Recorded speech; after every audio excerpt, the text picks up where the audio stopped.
व्याख्यामुद्रां करसरसिजैः पुस्तकं शङ्खचक्रे बिभ्रद्भिन्नस्फटिकरुचिरे पुण्डरीके निषण्णः अमलानश्रीरमृतविशदे रंशभिप्लावयन् मामाविर्भूयादनगमहिमा मानसे वागधीशः नमस्ते प्राणेश प्रणत विभवायामनिमगाः नमः स्वामिन् रामप्रियतमनमन् गुरुगुण नमस्तुभ्यं भीमप्रबलतमकृष्णेष्ट भगवन् नमः श्रीमन्मध्वप्रदिश सुदर्शन्नो जय जय श्रीगुरुभ्यो नमः नारायणं सुरगुरुं जगदेकनाथं भक्तप्रियं सकललोकनमस्कृतं च त्रैगुण्यवर्जितमजं विभुमाद्यमीशं वन्दे भवग्रम् अमरासुरसिद्धवन्द्यं नारायणं नमस्कृत्य नरं चैव नरोत्तमं देवीं सरस्वतीं व्यासं ततो जयमुदीरये ವೇದವ್ಯಾಸುರ ಮಹಾಭಾರತದ ಚಿಂತಕರಿಗೆ ವಂದನೆಗಳು. ಶಾಂತಿ ಪರ್ವದ 255ನೆಯ ಪ್ರವಚನ. ಭೃಗು ಋಷಿಗಳಿಗೆ ವಿಶೇಷವಾದಂತಹ ಚಿಂತನೆಯನ್ನು ಹೇಳುವಂತೆ, ಆಶ್ರಮ ಧರ್ಮಗಳ ಬಗ್ಗೆ ಹೇಳುವಂತೆ ಕೇಳಿಕೊಂಡಿರುವ ಭರದ್ವಾಜರು ಕೊನೆಗೆ ಪುಣ್ಯಲೋಕಗಳನ್ನು ತಿಳಿಸಿಕೊಡಿ ಅಂತ ಹೇಳುವಾಗ, ಇಲ್ಲ ಹಿಮಾಲಯದ ಆಚೆಗೆ ಇದೆ ಅಂತ ಅವರು ಹೇಳಿದರು. ಆ ನೆಲದ ತಾಣದ ವೈಶಿಷ್ಟ್ಯಗಳೇನು, ಅಲ್ಲಿಯವರಿಗೆ ಯಾವುದೇ ರೀತಿಯಾಗಿರತಕ್ಕಂತಹ ದುಃಖಗಳು ಇಲ್ಲ, ಮತ್ತೆ ಕಾಲೇ ಮೃತ್ಯು ಪ್ರಭವತಿ ಸ್ಪೃಶಂತಿ ವ್ಯಾಧಯೋ ನಚ, ಅವರು ಯಾವುದೇ ರೀತಿಯಾಗಿರತಕ್ಕಂಥ ರೋಗ ರುಜಿನಗಳು ಇಲ್ಲ, ಕೊನೆ ಹೊತ್ತಿನಲ್ಲಿ ಒಂದು ಹೋಗುವುದಷ್ಟೇ ಸಮಯಕ್ಕನುಗುಣವಾಗಿ ಅಂತ. ಅದು ಬಿಟ್ಟರೆ ಇನ್ಯಾವುದೇ ರೀತಿಯಾದ ತೊಂದರೆ ಅವರಲ್ಲಿ ಇಲ್ಲ. ನಲೋಭ ಪರದಾರೇಶು ಸ್ವದಾರ ನಿರತೋ ಜನಃ, ಅಲ್ಲಿ ಯಾರೂ ಸಹ ಹೆಣ್ಣಿನ ಆಸೆಯಲ್ಲಿ ಅಧರ್ಮಗಳಲ್ಲಿ ತೊಡಗುವುದಿಲ್ಲ. ಹಾಗಂತ ಹೇಳಿ ಯಾರೂ ಸಹ ಗಾರಸ್ಥ್ಯವನ್ನು ನಡೆಸುವುದಿಲ್ಲ ಅಂತಲ್ಲ, ಎಲ್ಲರೂ ಅವರವರ ಸುಖ ಸಂತೋಷಗಳಲ್ಲಿ ವ್ಯಾಪೃತರಿದ್ದಾರೆ. ನ ಚ ಅನ್ಯೋನ್ಯವತಸ್ತತ್ರ ದ್ರವ್ಯೇಶು ಚ ನ ವಿಸ್ಮಯ, ಯಾರ ಸೊತ್ತಿನ ಮೇಲೆ ಯಾರಿಗೂ ವೈಮನಸ್ಸೇ ಇಲ್ಲ, ಹೊಡೆದಾಟ ಬಡಿದಾಟಗಳಿಲ್ಲ. ಸಿಕ್ಕಿದಾಗ ಇದ್ದಾಗ ಸಂಪತ್ತಿನ ಮೇಲಿನ ಅಭಿಮಾನ ಬಿಂಕ ಇದು ಯಾವುದೂ ಇಲ್ಲ ಅವರಲ್ಲಿ, ಬೂಟಾಟಿಕೆ ಯಾವುದೂ ಇಲ್ಲ. ದೇವರು ಕೊಟ್ಟ ಭಾಗ್ಯ ಎನ್ನುವ ನೆಲೆಯಲ್ಲಿ ಅತ್ಯಂತ ಧರ್ಮನಿಷ್ಠರಾಗಿ ಅವರ ಬದುಕಿರುತ್ತದೆ. ಪರೋಕ್ಷ ಧರ್ಮವು ನೈಮಾಸ್ತಿ ಸಂದೇಹೋ ನಾಪಿ ಜಾಯತೆ, ಅವರಲ್ಲಿ ಯಾವುದು ಕಾಣದೇ ಇರತಕ್ಕ ಸಂಗತಿಯೇ ಇಲ್ಲ, ಎಲ್ಲ ಸ್ಪಷ್ಟ, ಎಲ್ಲ ಗೊತ್ತಾಗಿದೆ. ಹೀಗೆ ಮಾಡಿದರೆ ಏನು ಎನ್ನುವುದು ಕೇಳಬೇಕಾಗಿಲ್ಲ, ಆಗ್ತದೋ ಇಲ್ಲವೋ ತಿಳಿಬೇಕಾಗಿಲ್ಲ. ಮತ್ತೆ ಅವರಿಗೆ ಆ ಧರ್ಮದಲ್ಲಿ ಕಾಣುತ್ತದೆ, ಮಾಡುವ ಧರ್ಮದಲ್ಲಿ ಏನು ಫಲ ಎನ್ನುವುದು ಪ್ರತ್ಯಕ್ಷವಾಗಿ ಅವರಿಗೆ ಗಮನಕ್ಕೆ ಸಿಗ್ತದೆ. ಅದರಿಂದ ಯಾವುದೇ ರೀತಿಯಾದಂತಹ ಅತೀಂದ್ರಿಯದ ಚಿಂತನೆ ಇಲ್ಲ ಅವರಲ್ಲಿ. ಹೀಗಾಗಿ ಬಹಳ ಸುಂದರವಾಗಿ ಎಲ್ಲವೂ ಸಹ ನಿರ್ಣೀತವಾದಂತಹ ಸಂಗತಿ, ಸಂಶಯ ಯಾವುದರಲ್ಲಿ ಪಡುವುದಿಲ್ಲ. ಕೃತಸ್ಯದು ಫಲಂ ವ್ಯಕ್ತಂ, ಅದನ್ನೇ ಸ್ಪಷ್ಟಪಡಿಸ್ತಾರೆ. ಮಾಡಿದ್ದರ ಫಲ ಪ್ರತ್ಯಕ್ಷವಾಗಿ ಅವರಿಗೆ ಉಣ್ಲಿಕ್ಕೆ ಬರ್ತದಲ್ಲಿ, ಪ್ರತ್ಯಕ್ಷ ಉಪಲಭ್ಯತೆ, ಎದುರಲ್ಲಿ ಅವರದನ್ನು ಅನುಭವಿಸ್ತಾರೆ, ಕಾಣುತ್ತಾರೆ. ಹಾಗಾಗಿ ನಾಳೆಯೋ ಮತ್ತೆಯೋ ಜನ್ಮಾಂತರಕ್ಕೋ ಎನ್ನುವ ವ್ಯವಸ್ಥೆಯೇ ಇಲ್ಲ. ಎಲ್ಲ ಕರ್ಮಗಳಿಗೂ ಸಹ ತಪ್ಪು ಕರ್ಮಗಳೇ ಅಲ್ಲಿಲ್ಲ. ಹಾಗಾಗಿ ಯಾನಾಸ ನಾಶನೋಪೇತಾ, ಒಳ್ಳೆ ವಾಹನಗಳ ಸೌಲಭ್ಯ, ಇರಬೇಕಾದ ತಾಣಗಳ ವ್ಯವಸ್ಥೆ, ತಿನ್ನಬೇಕಾದ ಭೋಜಗಳ ಯಥೇಷ್ಟತೆ, ಇವೆಲ್ಲ ಇರಲಿಕ್ಕೆ ಹೋಗಿ ಪ್ರಸಾದ ಭವನಾಶ್ರಯ, ಎತ್ತರೆತ್ತರದ ಹಿಮಾಲಯದ ತಪ್ಪಲಲ್ಲಿ, ಬೆಟ್ಟದ ಕೋಡಿನಲ್ಲಿ, ಪರ್ವತದ ಗುಹೆಯಲ್ಲಿ ಅಲ್ಲಲ್ಲ, ದೊಡ್ಡ ದೊಡ್ಡ ಬಂಗಲೆಗಳೇ ಅವರಿಗಿವೆ ಅಂತಾರೆ. ಅಂತಹ ವೈಭವವಾದಂತಹ ಪುಣ್ಯಾತ್ಮರ ಬದುಕದು ಒಂದು ದೃಷ್ಟಿಯಿಂದ ಬಹಳ ಚೆನ್ನಾಗಿ. ಸರ್ವಕಾಮೈಹಿ ವ್ರತಾ ಕೇಚಿತ್ ಹೇಮಾಭರಣ ಭೂಷಿತಾ, ಬೇಕಾದಷ್ಟು ಆಭರಣಗಳು, ಬಂಗಾರದ ಹಿಂದೆಲ್ಲ ಆಭರಣಗಳ ವೈಭವ ಅಂದರೆ ಮೈಕೈಗಳಿಗೆ ಹಾರ, ಓಡ್ಯಾಣ, ಕೇಯೂರ, ಇದು ಮಾತ್ರ ಅಲ್ಲ, ಜೊತೆಯಲ್ಲಿ ಕಿರೀಟಾದಿಗಳು ಇದ್ದವು. ನೀವು ತಿಳಿದಿರ್ಬೋದು, ರಾಜರಲ್ಲಿ ಎಲ್ಲ ಎಂತಹ ಕಿರೀಟಗಳೆಲ್ಲ ಇದ್ದವು ಅಂತ ಹೇಳಿಕೊಳ್ಳುವಂತಹ ನೆಲೆ. ಹಾಗಾದರೆ ಕಿರೀಟಗಳು, ನವರತ್ನ ಖಚಿತಗಳು, ಎಲ್ಲಿವರೆಗೆ ಹೋರಾಟದಲ್ಲಿ ಹೊಡೆಯುವ ಬಾಣಗಳ ಹಿಡಿಯೂ ಸಹ ಬಂಗಾರ ಆಗಿತ್ತು. ರಥಗಳಿಗೆ, ಕುದುರೆಗಳಿಗೆ, ಹೋರಾಟದ ಆನೆಗಳಿಗೆ, ಇವಕ್ಕೆಲ್ಲ ಆಭರಣಗಳನ್ನು ಹಾಕುವಷ್ಟರ ಮಟ್ಟಿನ ವೈಭವ.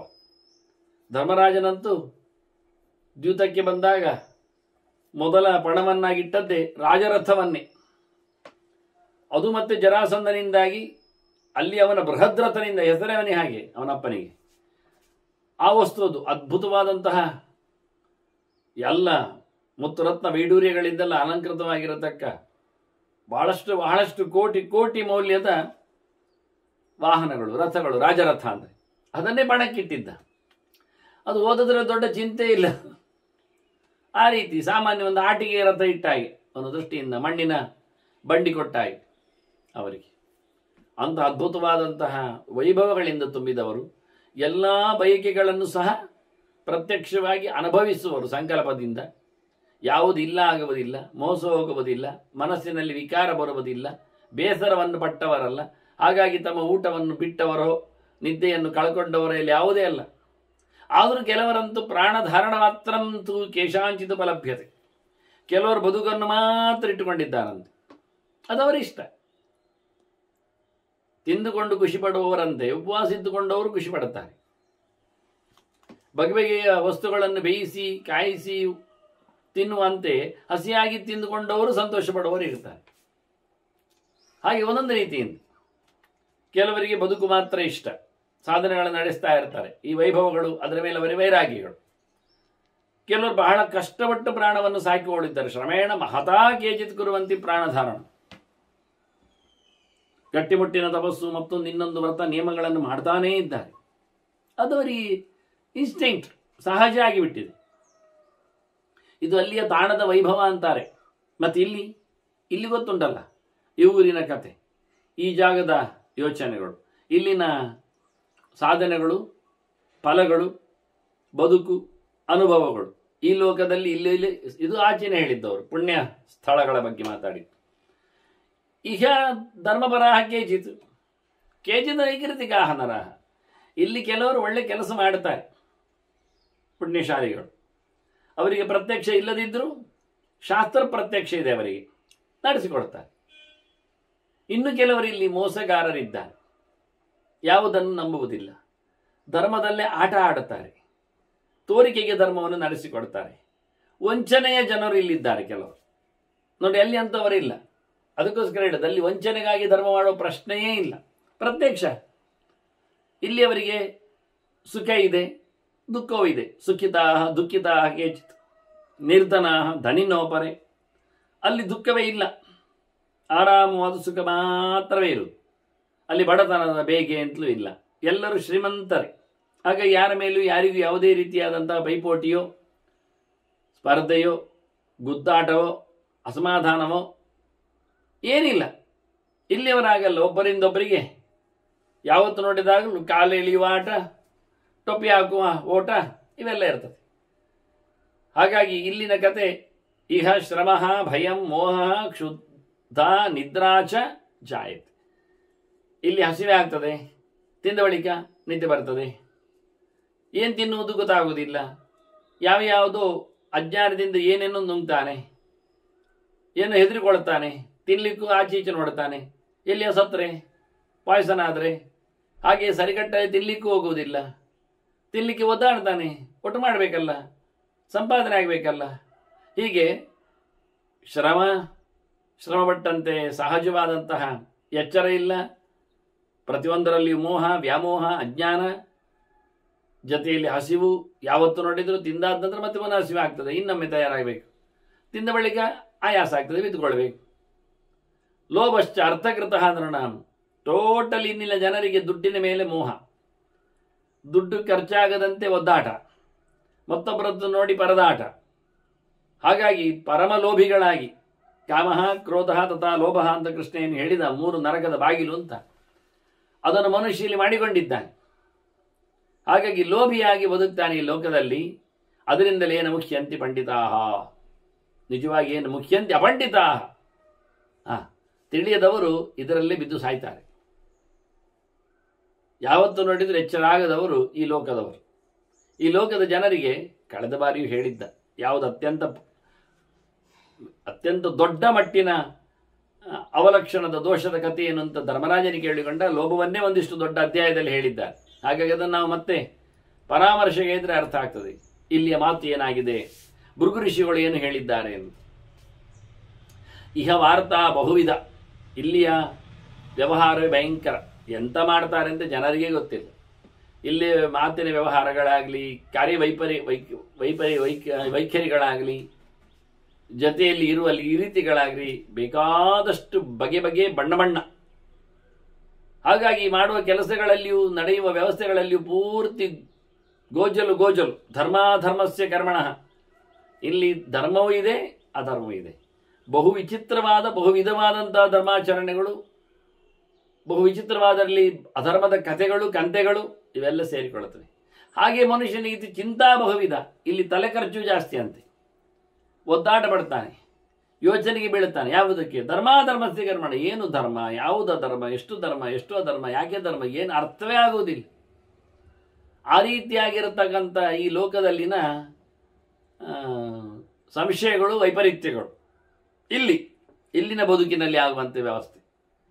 ಹಾಗಾಗಿ ಇದನ್ನು ಚೆನ್ನಾಗಿ ಧರ್ಮ ಮತ್ತು ಅಧರ್ಮವನ್ನು ಯಾರು ಚೆನ್ನಾಗಿ ತಿಳ್ಕೊಳ್ಳುತ್ತಾನೆ, ಎಸ್ತದ್ವೇದ ಉಭಯಂ ಪ್ರಾಜ್ಞ ಪಾತ್ಮನ ನ ಸಲಿಪ್ಯ.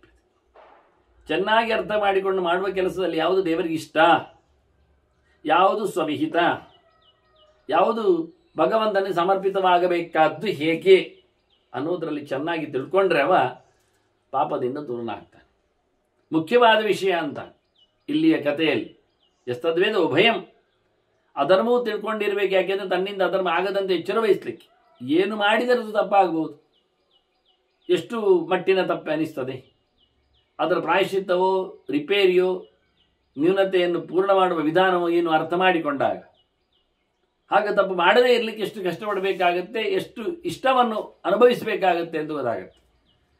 ಹಾಗಾಗಿ ಪಾಪದಿಂದ ದೂರ ಆಗಲಿಕ್ಕೆ ಇಲ್ಲಿ ಬರ್ತದೆ ಚೆನ್ನಾಗಿ ತಿಳ್ಕೊಂಡ ಧರ್ಮವನ್ನು ಮಾಡದೇ ಹೋದರೆ ಅಂತ. ಈ ಲೋಕದಲ್ಲಿ ಧರ್ಮವೂ ಇದೆ, ಅಧರ್ಮ ಇದೆ, ಬಹಳ ಪ್ರಕಾರದಲ್ಲಿ ವ್ಯಾಪೃತವಾಗಿದೆ. ಅದರದನ್ನು ಚೆನ್ನಾಗಿ ತಿಳ್ಕೊಂಡ್ರೆ, ಮಾಡದೇ ಇದ್ದರೆ ಆತ ಪಾಪದಿಂದ ದೂರನಾಗಿ ಮತ್ತೆ ಪುಣ್ಯ ಲೋಕದಲ್ಲಿ ಹಿಮೋತ್ಪಾರ್ಶ್ವದ ಆಚೆಗೆ ಅವನಿಗೆ ಎಂಟ್ರಿ ಇರ್ತದೆ ಅಂತ ಹೇಳಲಿಕ್ಕೋಸ್ಕರ ಅವರು ಇಲ್ಲಿನ ಕಥೆಯನ್ನು ಹೇಳಿತ್ತು. ಇಲ್ಲಿ ಎಲ್ಲಿ ನೋಡಿದರಲ್ಲಿ ಅಧರ್ಮದ ವಾಸನೆಗಳೇ ಹೆಚ್ಚು. ಅದೇನು ಬಹುವಿಧ ಅಂದಿರಲ್ಲ. ಏನದು ಬಹುವಿಧ ಕೇಳಿದರೆ, ಸ್ವಪದಂ ನಿಕೃತಿ ಸ್ಥೇಯಂ ಪರಿವಾದ ಅಸೂಯಿತ. ಒಂದೊಂದು ಕಡೆಯಲ್ಲಿಯೂ ಏನಾದರೂ ಫಿಟ್ಟಿಂಗ್ಸ್, ಯಾವುದೋ ಸ್ಪರ್ಧೆ, ಯಾವುದೋ ಮೋಸ ವಂಚನೆ, ಎಲ್ಲಿಯೋ ಕಳ್ಳತನ, ಎಲ್ಲಿಯೋ ಹಿಡಿಸಿ ಹಾಕುವುದು, ಅದು ಇನ್ನೊಬ್ಬರ ಮೇಲೆ ಒಂದಿಷ್ಟು ಆರೋಪಗಳು, ಒಟ್ಟಾರೆ ಹೊಟ್ಟೆಗಿಚ್ಚು, ಮತ್ತೆ ಪರೋಪಘಾತ, ಇನ್ನೊಬ್ಬರ ಮೇಲೆ ಹಿಂಸೆ, ಬಡಿಯುವುದು, ಹೊಡೆದಾಟ, ಹಿಂಸಾಚಾರ, ಕೊನೆಗೆ ಪೈಶೂನ್ಯಂ, ಚಾಡಿ ಮಾತು, ಕಿವಿ ಚುಚ್ಚುವುದು, ಜೊತೆಯಲ್ಲಿ ಅನೃತಂ, ಸೊಳ್ಳೆ, ನಡೆಯುವುದೇನಿಲ್ಲ. ಇವುಗಳೇ ಇಲ್ಲಿನ ದೊಡ್ಡ ಸಂಗತಿಗಳು. ಈ ಒಂದು 10 ಮಜಲಿನಲ್ಲಿ ದೋಷಗಳ ರಾಶಿಯಲ್ಲಿ ಇಲ್ಲಿನ ಕೆಲಸಗಳು ನಡೀತಾವೆ ಎಲ್ಲರತ್ತು. ಏತಾನಿ ಸೇವತೆ ಎಷ್ಟು ತಪತ್ತಸ್ಯ ಮಿತಾಯತೆ. ಇದನ್ನು ಯಾರು ಹೆಚ್ಚಾಗಿ ಇಷ್ಟಪಟ್ಟಿರ್ತಾರೆ, ಒಳಗೊಂಡಿರ್ತಾರೆ, ಪಡೆದುಕೊಳ್ತಾರೆ, ಅದನ್ನು ಬದುಕಿಸಿರ್ತಾರೆ, ಅದನ್ನು ಇಟ್ಕೊಂಡಿದ್ದಾರೆ, ಹೋಗ್ತಾ ಇದ್ದಾರೆ ಬದುಕಿನಲ್ಲಿ ಮಾಡ್ತಾ, ಅಂಥವರದ್ದು ಪೂರ್ತಿ ಇಡುಗಂಟು ನಾಶ ಆಗ್ತದೆ. ತಪಸ್ತಸ್ಯ ಮಿತಾಯತೆ. ಅವನು ಮಾಡಿದ್ಯಾವುದು ಲೆಕ್ಕಕ್ಕೆ ಸಿಗುವುದಿಲ್ಲ, ಅಮಿತ ಆಗುವುದಿಲ್ಲ. ಎಲ್ಲಕ್ಕೆ ಒಳ್ಳೆಯದಕ್ಕೆ ಬೇಕಾದ್ದು ಅಮಿತ ಆಗಬೇಕು. ಸುಳ್ಳು ಹೇಳುವವನದ್ದು ತಪಸ್ಸು ಬ್ರೇಕ್ ಆಗ್ತದೆ. ಮಾರ್ಕ್ ಕೊಡುವುದು ತಪಸ್ಸಿನಲ್ಲಿ. ಹಿಂದೆ ಆ ಮಾತು ಬಂದಿತ್ತು, ತಪೇವ ಹಿ ಸರ್ವಂ ಅಂತ ಹೇಳಿಕೊಂಡು ಹಿಂದೆ. ಎಲ್ಲಕ್ಕಿಂತ ಮಿಗಿಲಾದದ್ದು ಮನುಷ್ಯನ ಆಚರಣೆಯಲ್ಲಿ ತಪಸ್ಸು ಅಂತ. ಯಜ್ಞದಾನ ತಪಕರ್ಮ ಅಂದರೆ ತಪಸ್ಸು ಅಂದ್ರೆ ಏನು? 3 ಬಗೆ, ಶಾರೀರಿಕ, ವಾಚಿಕ ಮತ್ತೆ ಮಾನಸಿಕವಾದದ್ದು ಅಂತ ಕೃಷ್ಣನೇ ಹೇಳಿದ್ದಾನೆ. ವಿಶೇಷವಾಗಿ ದೇಹದ ದುಡಿತ ಜೊತೆಯಲ್ಲಿ ಭಗವಂತನ ಚಿಂತನೆ, ಅದನ್ನು ಕಾರ್ಯರೂಪದಲ್ಲಿ ತರುವಂಥದ್ದು, ಹೇಳುವಂಥದ್ದು. ಮತ್ತೆ ಹೀಗಾಗಿ ವ್ರತೋಪವಾಸ ನಿಯಮಗಳಿಂದ ಭಗವಂತನ ಅಧ್ಯಯನವನ್ನು ತದ್ಧಿತಪಃ ಅಂತ ಸ್ವಾಧ್ಯಾಯ ಪ್ರವಚನಕ್ಕೆ ಏವೈಕೇತಿ ನಾಕೋ ಮೌದ್ಗಲ್ಯ ತದ್ಧಿತಪಃ ಅಂತ ಓದುವುದು, ತಿಳಿಸುವುದು. ಇದೇ ಮುಖ್ಯವಾದವನ ತಪಸ್ಸು ಸಾಧನೆ. ಅದಕ್ಕೋಸ್ಕರ ಕೆಲವು ಶಾರೀರಿಕವಾದ ವ್ರತ ನಿಯಮಗಳನ್ನು ಮಾಡು. ಇಲ್ಲಾದರೆ ಏನು ಬೇಕಾದ್ರೆ ತಿಂತಾರೆ, ಹೇಳಿದರೆ ಸರಿತಾನೆ, ಓದಿದ್ರೆ ಆಯ್ತಲ್ಲ, ಅದಾಗುವುದಿಲ್ಲ. ಆಹಾರ ಶುದ್ಧವು ಸತ್ವಶುದ್ಧಿ. ಸರಿಯಾದ ಊಟ ಇಲ್ಲದೆ ಇದ್ದರೆ, ಆಹಾರ ಪದಾರ್ಥಗಳಲ್ಲಿ ಹೆಚ್ಚು ಕಡಿಮೆ ಆದರೆ ಜ್ಞಾನದಲ್ಲಿ ಹೆಚ್ಚು ಕಡಿಮೆ ಆಗ್ತದೆ. ಆಗ ಅದನ್ನು ಆಹಾರವಾಗಿ, ಕೆಟ್ಟ ವಿಷಯಗಳನ್ನು ಆಹಾರ ಆಗಿಸಿಕೊಳ್ಳುತ್ತಾನೆ. ಹೀಗಾಗಿ ಎರಡು, ತಲೆಗೂ ಆಹಾರ, ಹೊಟ್ಟೆಗೂ ಆಹಾರ, ಎರಡನ್ನು ಇಟ್ಟುಕೊಂಡೇ ಮಾತಾಡಿ ವಾಸ್ತವವಾಗಿ. ಹೀಗಾಗಿ ಅದ್ಭುತವಾದಂಥ ತಪಸ್ಸವನಲ್ಲಿ ಉಳಿಬೇಕಾದ್ರೆ, ಮೆರಿಬೇಕಾದ್ರೆ ಅವನು ಸಹಜವಾಗಿ ಸುಳ್ಳು ಹೇಳಬಾರ್ದು, ಇನ್ನೊಬ್ಬರ ಮೇಲೆ ಹೊಟ್ಟೆಯುಚ್ಚು ಪಡಬಾರ್ದು, ಯಾರ್ಯಾರದ್ದು ಸುದ್ದಿಯನ್ನು ಹೇಳುತ್ತಾ ತಿರುಗಬಾರ್ದು, ಯಾರದ್ದು ಕಿವಿ ಚುಚ್ಚಲಿಕ್ಕೆ ಹೋಗಬಾರ್ದು, ಹೊಡೆಯುವುದು, ಬಡಿಯುವುದು, ಹಿಂಸೆ ಮಾಡುವುದು, ಬೈಯುವುದು, ಕದಿಯುವುದು, ಮೋಸ ಮಾಡುವುದು, ಏನೋ ಒಂದು ಪಿತೂರಿ ನಡೆಸುವುದು, ಇದು ಯಾವುದು ಇರಬಾರ್ದು. ಇಲ್ಲ ಅಂತಾದರೆ ಅವನ ತಪಸ್ಸು ವೃದ್ಧಿ ಆಗ್ತದೆ. ತಪಸ್ಸು ವೃದ್ಧಿ ಆದರೆ ಹಿಮಾಲಯದಾಚೆಗೆ ಆರಾಮವಾದ ತಾಣಕ್ಕೆ ಬೇಕೆಂದಾಗ ಬದುಕಲಿಕ್ಕೆ ಶುದ್ಧವಾಗಿ ಆಗ್ತದೆ. ಇಲ್ಲೆಲ್ಲ ಕಷ್ಟ ಉಂಟಾದರೆ ಒಳ್ಳೆ ಪ್ರದೇಶದಲ್ಲಿ ಹೋಗಿ ಆರಾಮವಾಗಿ ಬದುಕಲಿಕ್ಕೆ ಸಾಧನೆಯನ್ನು ನಡೆಸಿ ಹೊರಡಬಹುದು. ಎಷ್ಟು ಅದು ಹೇಳ್ತಾನೆ, ಎಸ್ತೇತಾನ್ ಆಚರೇತ್ ವಿದ್ವಾನ್. ಇದೆಲ್ಲ ದುರ್ಗುಣಗಳನ್ನು ತನ್ನಲ್ಲಿ ಯಾರು ಅಳವಡಿಸಿಕೊಳ್ಳುವುದಿಲ್ಲ, ಅವ ನಿಜವಾಗಿ ತಪಸ್ತಸ್ಯ ಪ್ರವರ್ಧತೆ, ಅವನಿಗೆ ತಪಸ್ಸು ಮೀರಿತದೆ, ಅವನನ್ನು ಉದ್ಧಾರ ಮಾಡ್ತದೆ. ಹಾಗಾಗಿ ದುರ್ಗುಣಗಳಿಂದ ದೂರ ಹೋದವನಿಗೆ ತಪಸ್ಸು ಸಿದ್ಧಿಯಾಗುವ ಮೂಲಕ ಅವನು ಮತ್ತೆ ಒಳ್ಳೆಯ ಲೋಕದಲ್ಲಿ ತನ್ನ ಬದುಕನ್ನು ನಡೆಸಲಿಕ್ಕೆ ಆಗ್ತದೆ. ಇದೆಂಥದ್ದು ಮತ್ತೆ ಕೇಳಿದರೆ, ಇದು ಕರ್ಮಭೂಮಿ ರಿಯಂ ಲೋಕೆ, ಇದು ನಮ್ಮ ಕೆಲಸದ ಮನೆ ಅಂತಾರೆ. ಇದು ವರ್ಕ್ಶಾಪ್, ಇದು ಉದ್ಯೋಗ ಮೇಳ ನಮ್ಮ. ಇಲ್ಲಿ ಮಾಡಿದ್ದರಲ್ಲಿ ಇಹಕೃತ್ವ ಶುಭಾಶುಭಂ. ಒಳ್ಳೆಯದು ಮಾಡಿದರೆ ಒಳ್ಳೆ ತಿಂತಾನೆ, ಕೆಟ್ಟದ್ದು ಮಾಡಿದರೆ ಕೆಟ್ಟ ತಿಂತಾನೆ. ಶುಭ ಮಾಡಿದರೆ ಶುಭ ಫಲವನ್ನು ಉಣ್ಲಿಕ್ಕೆ ಉಂಟು ಮುಂದಿನ ಜನ್ಮದಲ್ಲಿ. ಅಶುಭವನ್ನು ನಡೆಸಿದರೆ ಅಶುಭದ್ದೇ ಫಲವನ್ನು ಆತ ಮುಂದೆ ಪಡಿತಾನೆ. ಅದೆಂಥದ್ದು ಕೇಳಿದರೆ, ಇಲ್ಲೆಲ್ಲರೂ ಹಾಗೆ ಮಾಡಿದ್ದು. ಇಹ ಪ್ರಜಾಪತಿ ಪೂರ್ವಂ ದೇವಾಹ ಸರ್ಷಿಗಣಸ್ತತ ಇಷ್ಟೇಷ್ಟ ತಪಸಾ ಪೂತಾಹ ಬ್ರಹ್ಮಲೋಕ ಭಾಷಿತಾಹ. ಸಾಧನೆಯ ಲೋಕಕ್ಕೆ ಸೇರಿದವರು ಇವರೆಲ್ಲ, ಇವನ್ ಚತುರ್ಮುಖನೂ ಸೇರಿಕೊಂಡು ಬೃಹಸ್ಪತಿ ಬ್ರಹ್ಮದೇವರು ಸಹ ಇಲ್ಲಿ ತಪಸ್ಸು ಮಾಡಿದ್ದಾರೆ, ಸಾಧನೆ ಮಾಡಿದ್ದಾರೆ, ಯಜ್ಞ ನಡೆಸಿಕೊಟ್ಟಿದ್ದಾರೆ, ಇಷ್ಟವಾದ ಧರ್ಮಗಳನ್ನು ಮಾಡಿದ್ದಾರೆ. ಹಾಗಾಗಿ ಅವರಿಗೆ ಬ್ರಹ್ಮಲೋಕ ಸಿಕ್ಕಿದ್ದು. ಬ್ರಹ್ಮಲೋಕವನ್ನು, ಬ್ರಹ್ಮ ಪದವಿಯನ್ನು, ಸತ್ಯಲೋಕವನ್ನು ಆಳ್ಲಿಕ್ಕೆ ಪಡೀಲಿಕ್ಕೂ ಬ್ರಹ್ಮದೇವರು ಮಾಡಿದ್ದು ಇದೇ ಭಾರತ ಭೂಮಿಯಲ್ಲಿ, ಕರ್ಮಕ್ಷೇತ್ರದಲ್ಲಿಯೇ, ಹಿಮಾಲಯದ ಈಚೆ ಬದಿಯಲ್ಲಿ, ಗಂಗಾದಿಗಳ ಸನ್ನಿಧಾನ ಉಳ್ಳದ್ದರಲ್ಲಿ. ಬಲಿರಾಜ ಯಜ್ಞ ಎಲ್ಲ ಮಾಡುವಾಗ ನರ್ಮದಾ ತೀರದಲ್ಲಿ ಮಾಡಿದ್ದನ್ನು ಗುರುತಿಸ್ತಾರೆ. ಹರಿದ್ವಾರದಲ್ಲಿ, ಗಂಗಾದ್ವಾರದಲ್ಲಿ ಅನೇಕ ಆದದ್ದನ್ನು ಗುರುತಿಸ್ತಾರೆ. ನೈಮಿಷಾರಣ್ಯದಲ್ಲಿ ಅನೇಕ ಶೌನಕರ ನೆಲೆಯಲ್ಲಿ ಆಗಿರತಕ್ಕಂಥ ಪ್ರವಚನ ಸತ್ರಗಳು ಅದನ್ನು ತಿಳಿಸಿಕೊಡ್ತಾರೆ. ಮೊನ್ನೆ ಇತ್ತೀಚೆಗೆ ಬಲರಾಮ ಹೋದಾಗಲೂ ನಡೀತಾ ಇದ್ದದ್ದನ್ನು ಗಮನಿಸಿದ್ದಾನೆ, ಹೇಳಿದ್ದಾನೆ. ಹಾಗೆ ಎಲ್ಲ ತಾಣಗಳು, ವಿಶೇಷವಾದಂತಹ ಪ್ರದೇಶಗಳು, ವೃಂದಾವನ ಆಗಲಿ, ಅಯೋಧ್ಯೆ ಆಗಲಿ, ಅವಿಮುಕ್ತ ಕ್ಷೇತ್ರ ಕಾಶಿ ಆಗಲಿ, ಇತ್ತ ಪಂಢರಪುರ ಅಥವಾ ಕೊಲ್ಲಾಪುರ, ಜಗನ್ನಾಥ ಪುರಿ, ಪುರುಷೋತ್ತಮ ಕ್ಷೇತ್ರ ಅಂತ ಅದನ್ನು ಕರೀತಾರೆ ಪುರಾಣಗಳಲ್ಲಿ. ಇವೆಲ್ಲ ಕ್ಷೇತ್ರಗಳು ದೊಡ್ಡ ದೊಡ್ಡ ನದಿ ತೀರಗಳಲ್ಲಿ ವಿರಾಜಮಾನವಾದವುಗಳು. ಇಲ್ಲೆಲ್ಲ ಭಾರೀ ಭಾರೀ ಪುಣ್ಯಕ್ಷೇತ್ರಗಳಾದ ಪುಣ್ಯಕರ್ಮಗಳನ್ನು ನಡೆಸಿದ ದೊಡ್ಡ ದೊಡ್ಡ ಪಡೆಗಳೇ ಇದ್ದವು. ದೇವತೆಗಳು, ಋಷಿಗಳು, ದೊಡ್ಡ ದೊಡ್ಡ ಋಷಿಗಳು ಅಲ್ಲಿ ನೆಲೆಗೊಂಡು ತಪಸ್ಸು ಮಾಡಿದ್ದಾರೆ, ಯಜ್ಞ ಯಾಗಗಳನ್ನು ಮಾಡಿದ್ದಾರೆ. ಇವರೆಲ್ಲರೂ ಸಹ ಸಾಧನೆಗಳಲ್ಲಿ ತಮ್ಮ ಪಾಪಗಳನ್ನೆಲ್ಲ ಕಳ್ಕೊಂಡು ಪವಿತ್ರಾತ್ಮರಾಗಿ ಭಗವದ್ ಅನುಗ್ರಹಕ್ಕೆ ಪಾತ್ರರಾಗಿ ಅವರು ದೊಡ್ಡ ದೊಡ್ಡ ಲೋಕವನ್ನೆಲ್ಲ, ಈ ಋಷಿಗಳಿಗೆಲ್ಲ ಬ್ರಹ್ಮಲೋಕಕ್ಕೆ ಹೋಗಲಿಕ್ಕೆ ಅವಕಾಶ ಉಂಟು. ದೇವತೆಗಳು ಋಷಿಗಳು ಎರಡು ಪ್ರಕಾರದವರು. ಲೋಕಕ್ಕೆ ಜ್ಞಾನದ ಬಿತ್ತರವನ್ನು ಮಾಡುವವರು ಋಷಿಗಳಾದರೆ, ಸಾಧನೆಗಳನ್ನು ಜನರಲ್ಲಿ ನಡೆಸಿಕೊಡುವವರು ದೇವತೆಗಳು. ಹಾಗಾಗಿ ಇದನ್ನು ಹೇಳುವಾಗ ಇಷ್ಟೆಷ್ಟ ತಪಸ ಅಂತ ಹೇಳಿದ್ದು. ಯಜ್ಞಯಾಗಗಳ ಮುಖದಲ್ಲಿ ದೇವತೆಗಳು ಪರಸ್ಪರಂ ಭಾವಯಂತಹ ಶ್ರೇಯ ಪರಮವಾಪ್ಸ್ಯತ ಅಂತ. ದೇವಾನ್ ಭಾವಯತೋ ಅನೇನ ತೇ ದೇವಾ ಭಾವಯಂತವಃ ಅಂತ. ಯಜ್ಞಯಾಗಗಳಿಂದ ದೇವತೆಗಳ ಋಣ ಪರಿಹಾರದೊಂದಿಗೆ ಅವರ ವಿಶೇಷವಾದ ಅನುಗ್ರಹಕ್ಕೆ ಪಾತ್ರನಾಗಿ ಸದ್ಧರ್ಮಗಳಲ್ಲಿ ಮತ್ತಷ್ಟು ಅವನನ್ನು ತೊಡಗಿಸಿಕೊಳ್ಳಿಕ್ಕಾಗುವಂತೆ.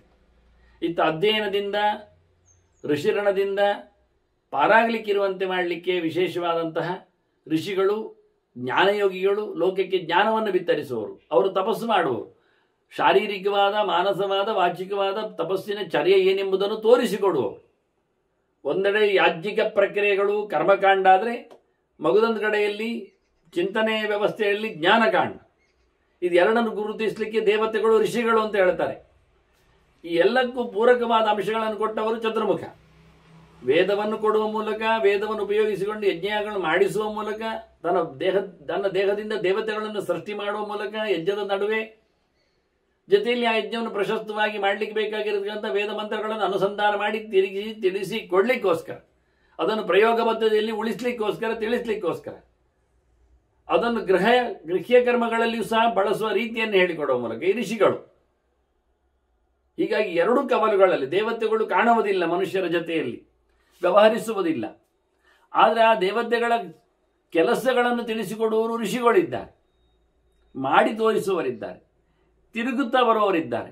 ಇಷ್ಟಾಗಿ ಅವರು ಕರ್ಮ ವಾರ್ತೆಯಲ್ಲಿ ಬಿದ್ದುಕೊಳ್ಳುವುದಿಲ್ಲ ಹೆಚ್ಚು, ಆದರೂ ನಡೆಸಿಕೊಡ್ತಾರೆ. ಹೀಗಾಗಿ ಎರಡರಲ್ಲಿ ಒಟ್ಟು ಮುದ್ದೆ ಆದದ್ದು ಭಗವಂತನನ್ನು ಪ್ರೀತಿಸತಕ್ಕಂಥ ಭಕ್ತಿ ಮಾರ್ಗ. ಕರ್ಮಣ ಜ್ಞಾನ ಮಾತನೋದಿ ಜ್ಞಾನೇ ನಮೃತಿ ಭವತಿ ಅಂತ ಮಾಡುವ ಶುದ್ಧವಾದ ಕರ್ಮಗಳಿಂದ ಆತನಿಗೆ ಭಗವಂತನ ಎಚ್ಚರ ಜ್ಞಾನ ಉಂಟಾಗ್ತದೆ. ಆ ಜ್ಞಾನದಿಂದ ಆದ ಮತ್ತೆ ಭಗವಂತನನ್ನು ಪ್ರೀತಿಸಿ ಗೆದ್ದು ಅವನೆಡೆಗೆ ಸಾಗಲಿದ್ದಾನೆ. ಹೀಗೆ ಇಹ ಪ್ರಜಾಪತಿ ಪೂರ್ವಂ ದೇವಾಹ ಸರ್ಷಿಗಣಾಹ ತಥಾ ಇಷ್ಟೆಷ್ಟ ತಪಸಾ ಪೂತಾ ಬ್ರಹ್ಮಲೋಕಮುಪಾಶ್ರಿತ. ಉತ್ತರ ಪೃಥ್ವೀಭಾಗ ಸರ್ವಪುಣ್ಯತಮಃ ಶುಭ.